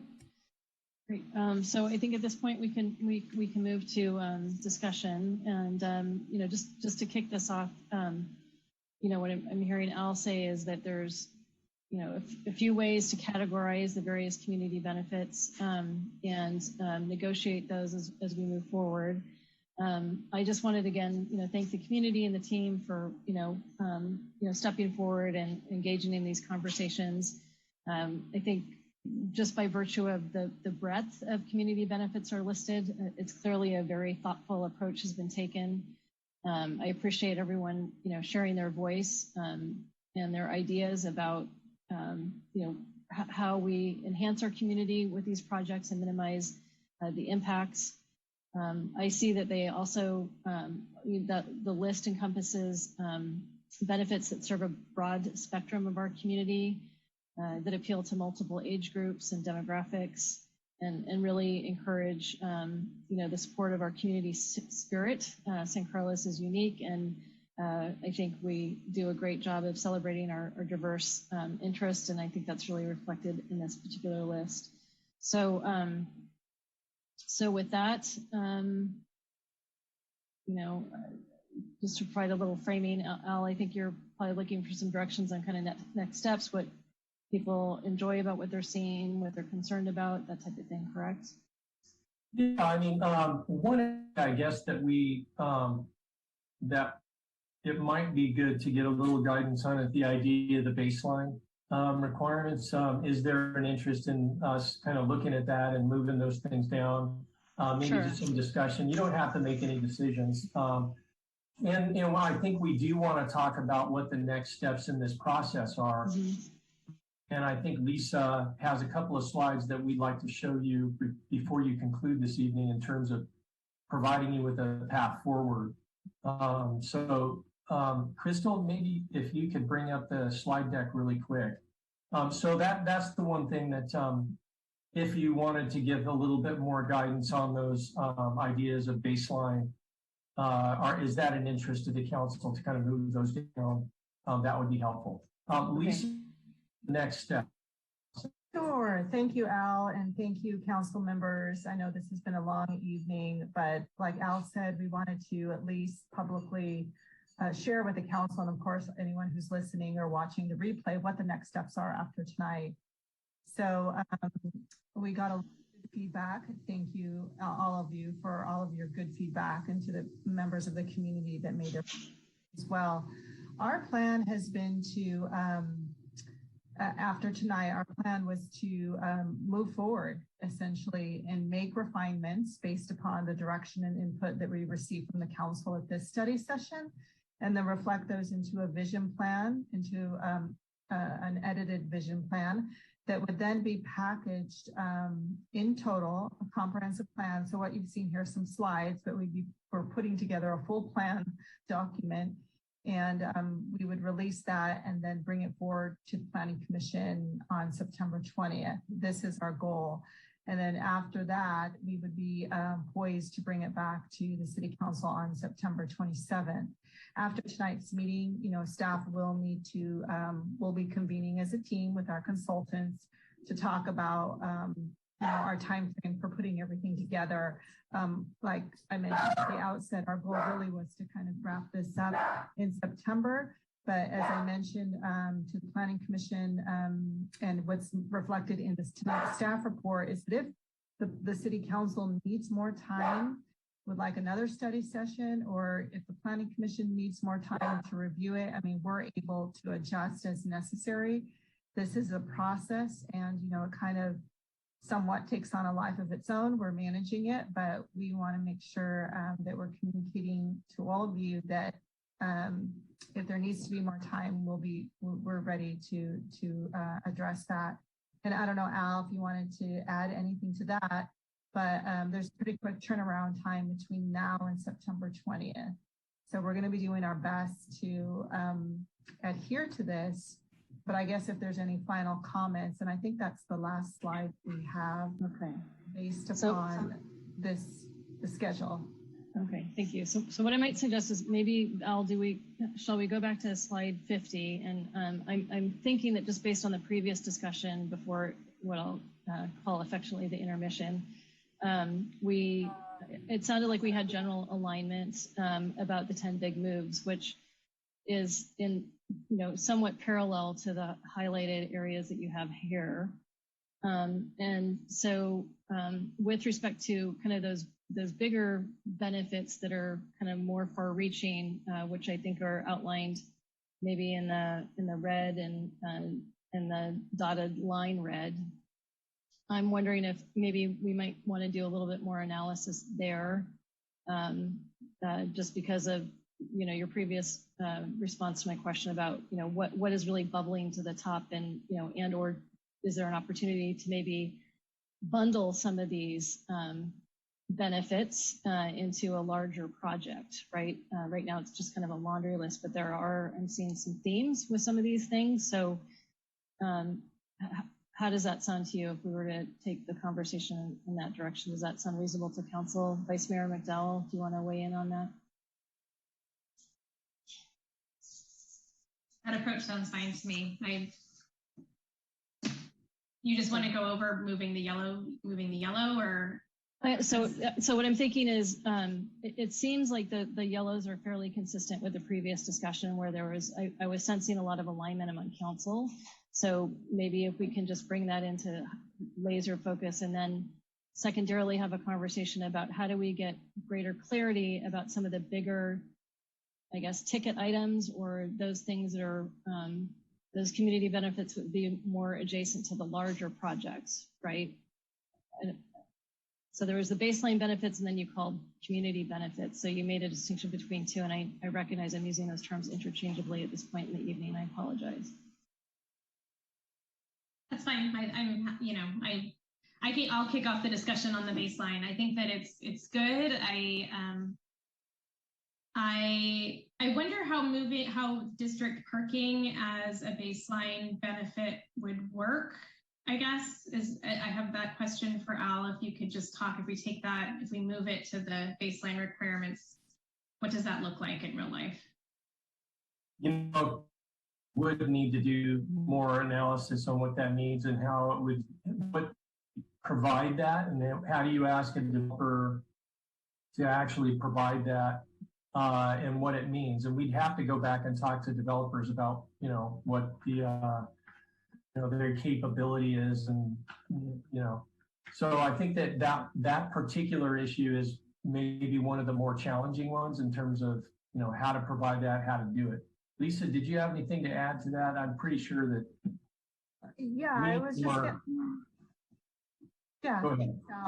just going to add, for the benefit of the council, that, in our zoning ordinance right now, we do have provisions for shared parking and parking off-site, provided that it's within a certain distance. So there's sort of like some standards and provisions in our zoning ordinance already that are sort of getting towards, this idea of district parking, shared parking. So we have I don't want to use the word baseline again, but we have a foundation already in our zoning ordinance for that. So this would be a situation where we would do more analysis and then look to expand those current provisions in our zoning ordinance that we have already. Okay.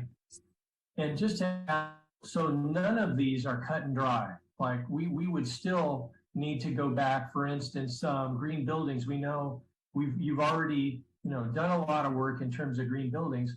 Is there more?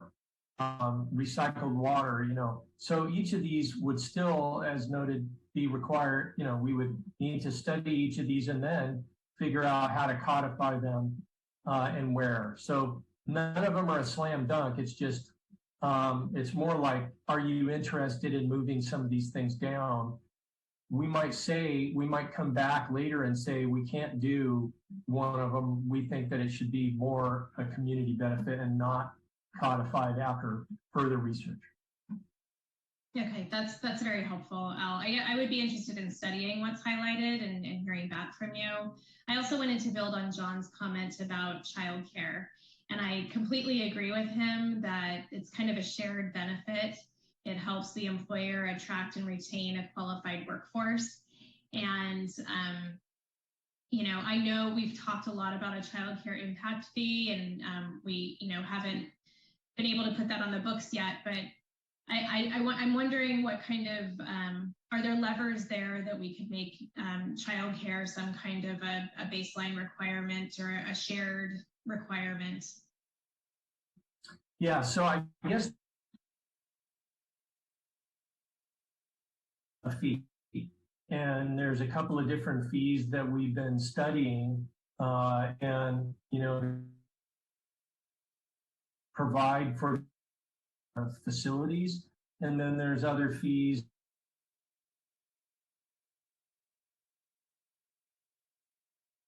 where you provide grant. Al, you're breaking up. Lisa, I'm wondering, it sounds like he's got unstable internet. Do you have a sense, Lisa? Go ahead, I can jump in on that. Al and I were talking about it earlier. I think you're absolutely correct in how you're viewing that, Vice Mayor. When Al and I were talking, I had kind of pointed out that daycare should really appear twice. Once as a yellow box, and once as sort of the optional box, right? Because the council has expressed clearly that you want it to be built into any development where the size of that development would justify it, even if it was only for its own workforce, so as not to put pressure on our existing childcare facilities and compete and take up those spaces. And then you might negotiate for an expansion of their center to include spaces for the general community. So that's something that we're well aware of, and we would, in our specific development agreement analysis, look at trying to put a cost on to find that balance point, and then giving you, that menu option of, is this something that you want to negotiate for expansion, but recognizing that it is something that, you very much want to be a fixed box. And there are a few options around doing that that we're going to be exploring. That's great. Thank you, Jeff. Okay. Councilmember Dugan. Yeah, thank you, Madam Mayor. And Lisa, if you could skip forward 6 slides to your summary page. And, I know we're not likely trying to get overly specific here this evening, but I actually thought Alan Lacey did a good job in this summary. I actually think these priorities that you laid out as a potential list was quite good. And I agree with Vice Mayor McDowell. Daycare, number 1 going in, hopefully as a shared benefit. I like that placement on this list. I would say public open space, not necessarily, I'd love to see us get some additional parks. I'm not sure that's realistic, but open space, communal space. I am a big fan of ground floor retail in the sense that that is part of that vibrant mixed use that I spoke of previously. And then my only revision of this would be additional affordable housing is fantastic, but I would rather think of it as additional housing. I know a lot of communities around the country have actually required developers, major commercial developers, to actually develop some housing alongside their commercial. And developers are certainly able to make money developing housing as well as commercial development. And when required to do so, you can get much closer to a balance you might need when you actually require housing get built, as opposed to a 1.5% tax by way of our linkage fee for affordable housing. So instead of an 8 or 12 unit complex, maybe a real complex of significant size could be part of the direct provision public benefit, I'd point out. And then I do like having a priority on direct provision as opposed to us collecting money to maybe use in the future, because there's a long delay between when we take in these funds often and when we actually are able to invest them for the community. So I like the idea of direct provision as a priority. And that leads, of course, to the third, which is benefits can be delivered in the near term. So I know we're not trying to get overly specific here, but I actually thought staff did a nice job with this summary right here. Thank you, Councilmember Dugan. And just a point of clarification, Al, I think I've just spent too much time in subcommittee meetings looking at these slides, so forgive me, but I'm getting confused between slide number 50 and this particular summary slide. So is the intention of this particular summary slide to basically categorize those items, for example, in yellow on slide 50? I just want to make sure that I'm thinking, I'm understanding how you're tracking this. Yeah, that's actually, we didn't include that in the summary, which may be an omission by staff. We kind of said, well, do you agree that maybe some of these should be dropped down in baseline requirements? And that didn't show up here, probably should have. So that's one thing that I think is missing in this slide. So that would be, I'd be a little confused by that because we have talked about that. And then in A, again, that's, we think that these are some key areas based on what we know. It's just kind of a first blush effort to begin to see how some of these rise to the surface. I'm not sure if that's going to help you, but. Okay, so I think I'm getting a little bit, so can we go back to slide 50 for just a second? All right, so what we have here is the things that are highlighted in yellow is baseline requirements, right? Yes. So what you're saying is, assuming council is in alignment with these, then those will take a look at our ordinances and other requirements, and that will those documents will be updated, and that will be used in our discussions as projects come forward, right? That's correct. They would then be required to provide those things as a matter of business, and you don't negotiate for those things. Okay, and so for example, like what's not listed on here is like ground floor retail, but what you do have is cafes and restaurants. So there's a kind of a slight variation in terms. And then what you're saying, we will correct that. Okay. Yeah. Okay, and then those items in the red boxes would be kind of what's above and beyond those community benefits, correct? Yeah, these are community baseline benefits that aren't baseline. They're to be negotiated for. Okay, I see. Okay, and then the items in the red dashed box are, where do those? Those are just to highlight, that we've heard these, come up through our discussions with the community.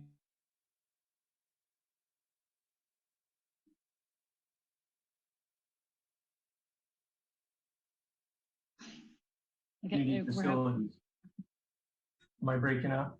Yeah, we missed. I'm sorry about that. So these are just, it's an attempt to further delineate some of the physical, facilities that could be built and have been discussed throughout the community over the years and through this. Just highlighting those areas. You probably need to have further discussions, in a different. Okay. All right. I think I understand now. Okay. So is council comfortable with the way that these have been categorized and prioritized? I'm seeing a nod from Ron. Yes. Okay.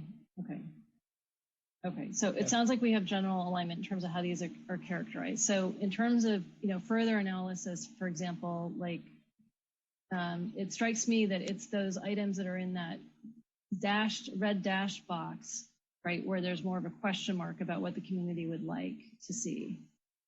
So I would propose to the council that maybe in that case, what we do is go back out with some sort of a quantitative survey to get a rank order preference, maybe bundle some of those things, keep them separate, right, try to serve it up in different ways and see what comes back.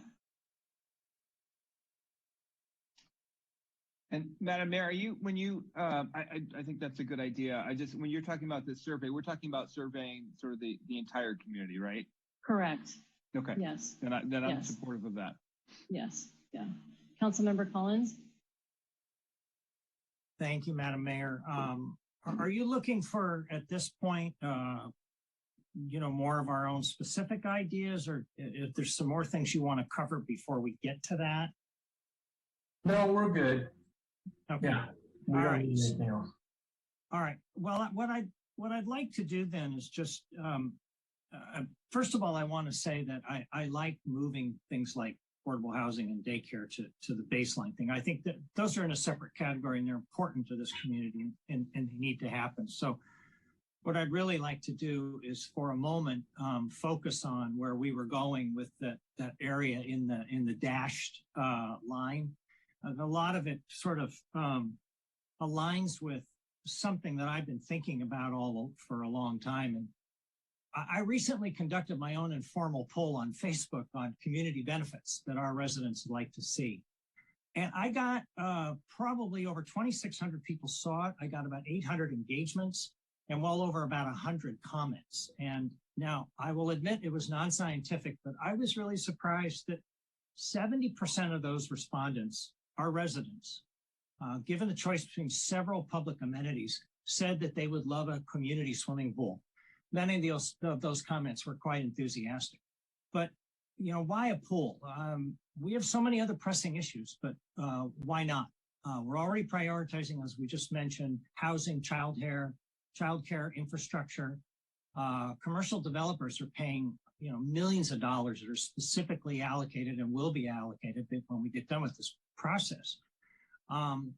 And we, my feeling is that if they're going to pay into this, then we ought to talk about something that where we can specifically ask them to pay into. So I'd like to talk about the community benefits of a pool or an aquatic center, if you will. It's been demonstrated over and over again that people of all ages use pools on a regular basis. And that's something that came up earlier, is what is a real true community benefit? Something that really appeals to everybody. You know, they're not only used for competition, but they're used for casual workouts, therapy, or just plain fun. And municipal pools actually generate more than enough income to offset their operating costs. I mean, there's an example with CSM, who built an aquatic center about 10 years ago. Before the pandemic hit, they had over 6,000 members paying $75 a month. If you do the math, that's about $5 million a year in revenue to the community college district.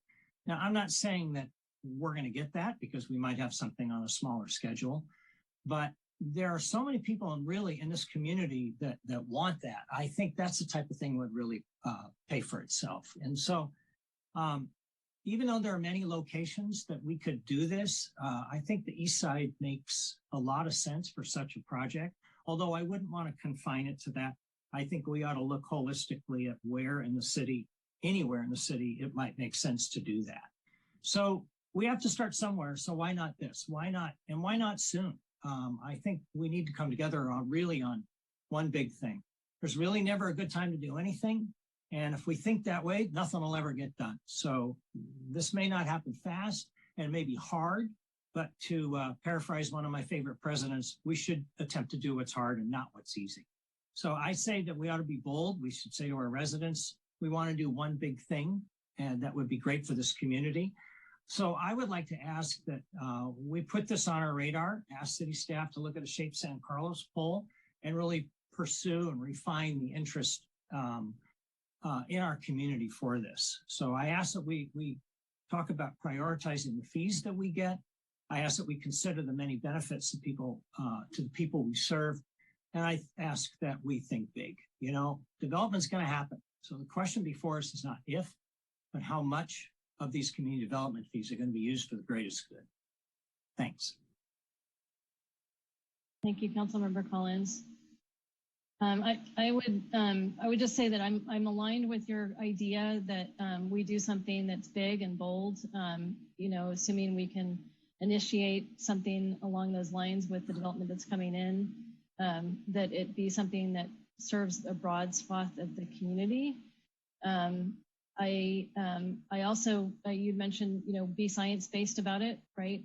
So you know, given the fact that we've received other ideas without them in context of one another, I think it would be important for us to think about including other concepts. So to that end, for example, one might bundle the Performing Arts Community Center along with artist studios and makerspace. We see that model occurring in other parts of the community. So I think we could be creative about how we put the questions out to the community and see what they want.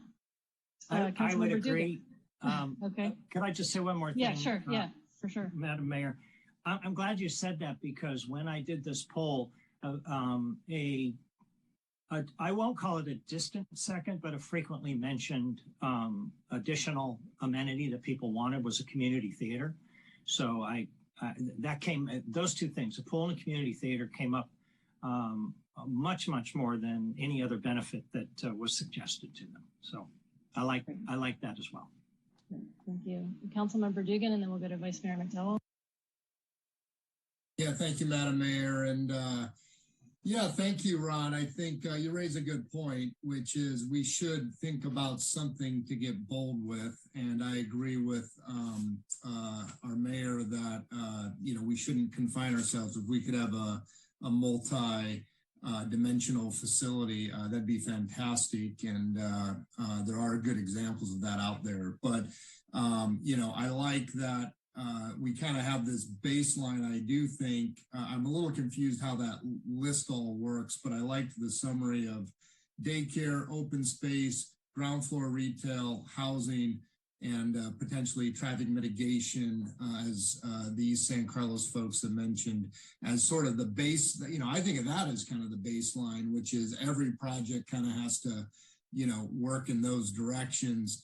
But yeah, we should be bold. Let's figure out what our community really wants, and let's try to do something bold as well. This is a bit of a inflection point, I think, in the history of San Carlos, and we should end up with something cool out of it that everyone loves. Thank you, Councilmember Dugan. Vice Mayor McDowell, and then Councilmember Rack.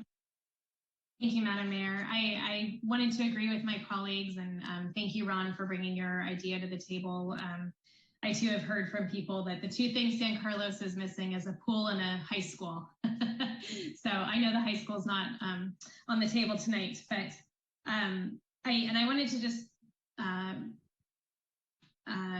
reiterate or agree with my colleagues that I agree we should be bold and think of something big. I think we've talked a lot tonight about mitigating the negative impacts of all of this development and how we offset the traffic and the environmental considerations. And those are all really important things to do.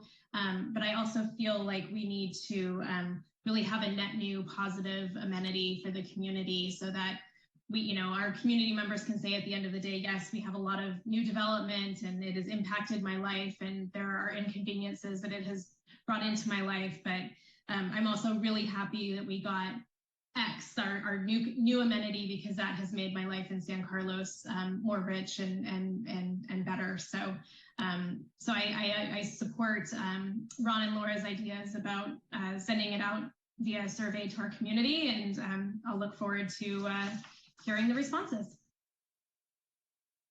Councilmember Rack. Thank you, Madam Mayor. Yeah, I just want to agree with all my colleagues that we should be thinking big here, and whatever that big is, as we have a chance to get some more community input and data, and then have a discussion amongst ourselves about kind of what rises to the top. So I'd certainly be in favor of that. And in light of that, and the sort of the discussion that we've talked about wanting to get the housing element presentation as well, I'm just wondering if we should suggest if we should kind of maybe push some of the decisions out a couple weeks, so we have time to get that survey data, and because some of it's related to the innovation plan, I think, in terms of housing. So I'm wondering if we can maybe move the September 20th and the September 27th meetings maybe till October. I don't want to push things out too far, but would at least give staff a little more time to gather data and to make that presentation. Yeah, so Jeff, could you talk a little bit about some of the ideas that were generated tonight, what the impact was on Lisa's proposed timeline? And yeah, I'm happy to. I think, there's, the 20th obviously is close, and as Lisa mentioned, they're working on that, and if they can hit it, they can hit it, and if not, things will have to move back, and there isn't anything that's really critical. I think probably the most critical aspect is, we wanted to have this ready. We told you we'd have this ready for you in 9 months, and trying to get that done for you, but at this point, a few weeks here or there won't matter much. I think the process to gather the sort of community preferences about the list of the Think Big amenity will take a while longer.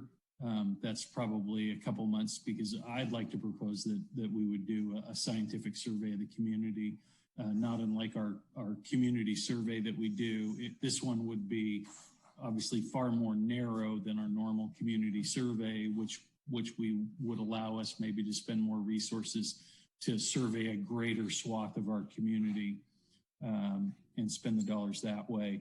But I don't think that having this element identified at this point is critical in the council adopting this plan, as long as you have a process by which you will identify that large benefit that you'd like us to focus on as a community.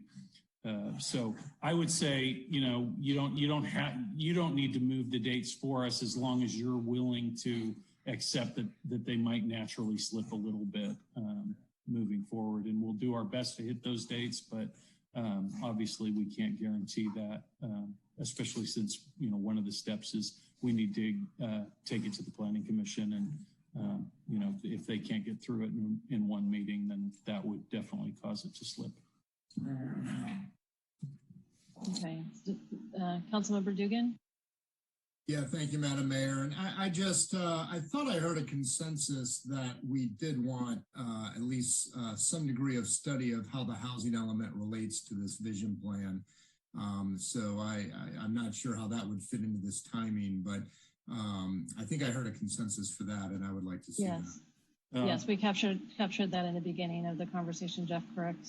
We did, and that was a discussion that the subcommittee had as well. So we were prepared on that, and our plan was that we would have that study session for you, because it's an update, right? I mean, that plan is still very much in process with community meetings and outreach and all that stuff happening. So we would give you an update and get your feedback to where we're at right now on it. We were planning on doing that at the same council meeting that this plan would be on. We do the housing study session first before you consider this plan. But if you'd like to separate them, that would be fine too. Personally, I think I would like to separate them just because it is such a meaty topic and some digestion of that before we consider the full plan. I personally think that would make sense. I'm sorry, I missed the proposal. Having two separate. Yes, Madam Mayor, my proposal would be to have the study session on a different evening than than approving the vision plan. Okay, so Jeff, is that what you had intended originally? I thought that might have been the sequence anyway, correct? We were planning on doing it at the same meeting. Oh, I see. Okay. We were going to do the housing study session at the second council meeting in September, and then have this item on for action later in that meeting. But again, you all have to do the work at the meeting. So if you prefer it to be in two different meetings, we'll separate them. I would prefer two different meetings if we could. It just seems like a lot for one meeting. So would I. We'll be there till 1 a.m. Yeah. Okay. All right. So that's the way it will roll. And then just to clarify, so we're going to move these red boxes into the yellow highlighted, right, for baseline. And then we'll do a survey on the bigger idea amenity, correct?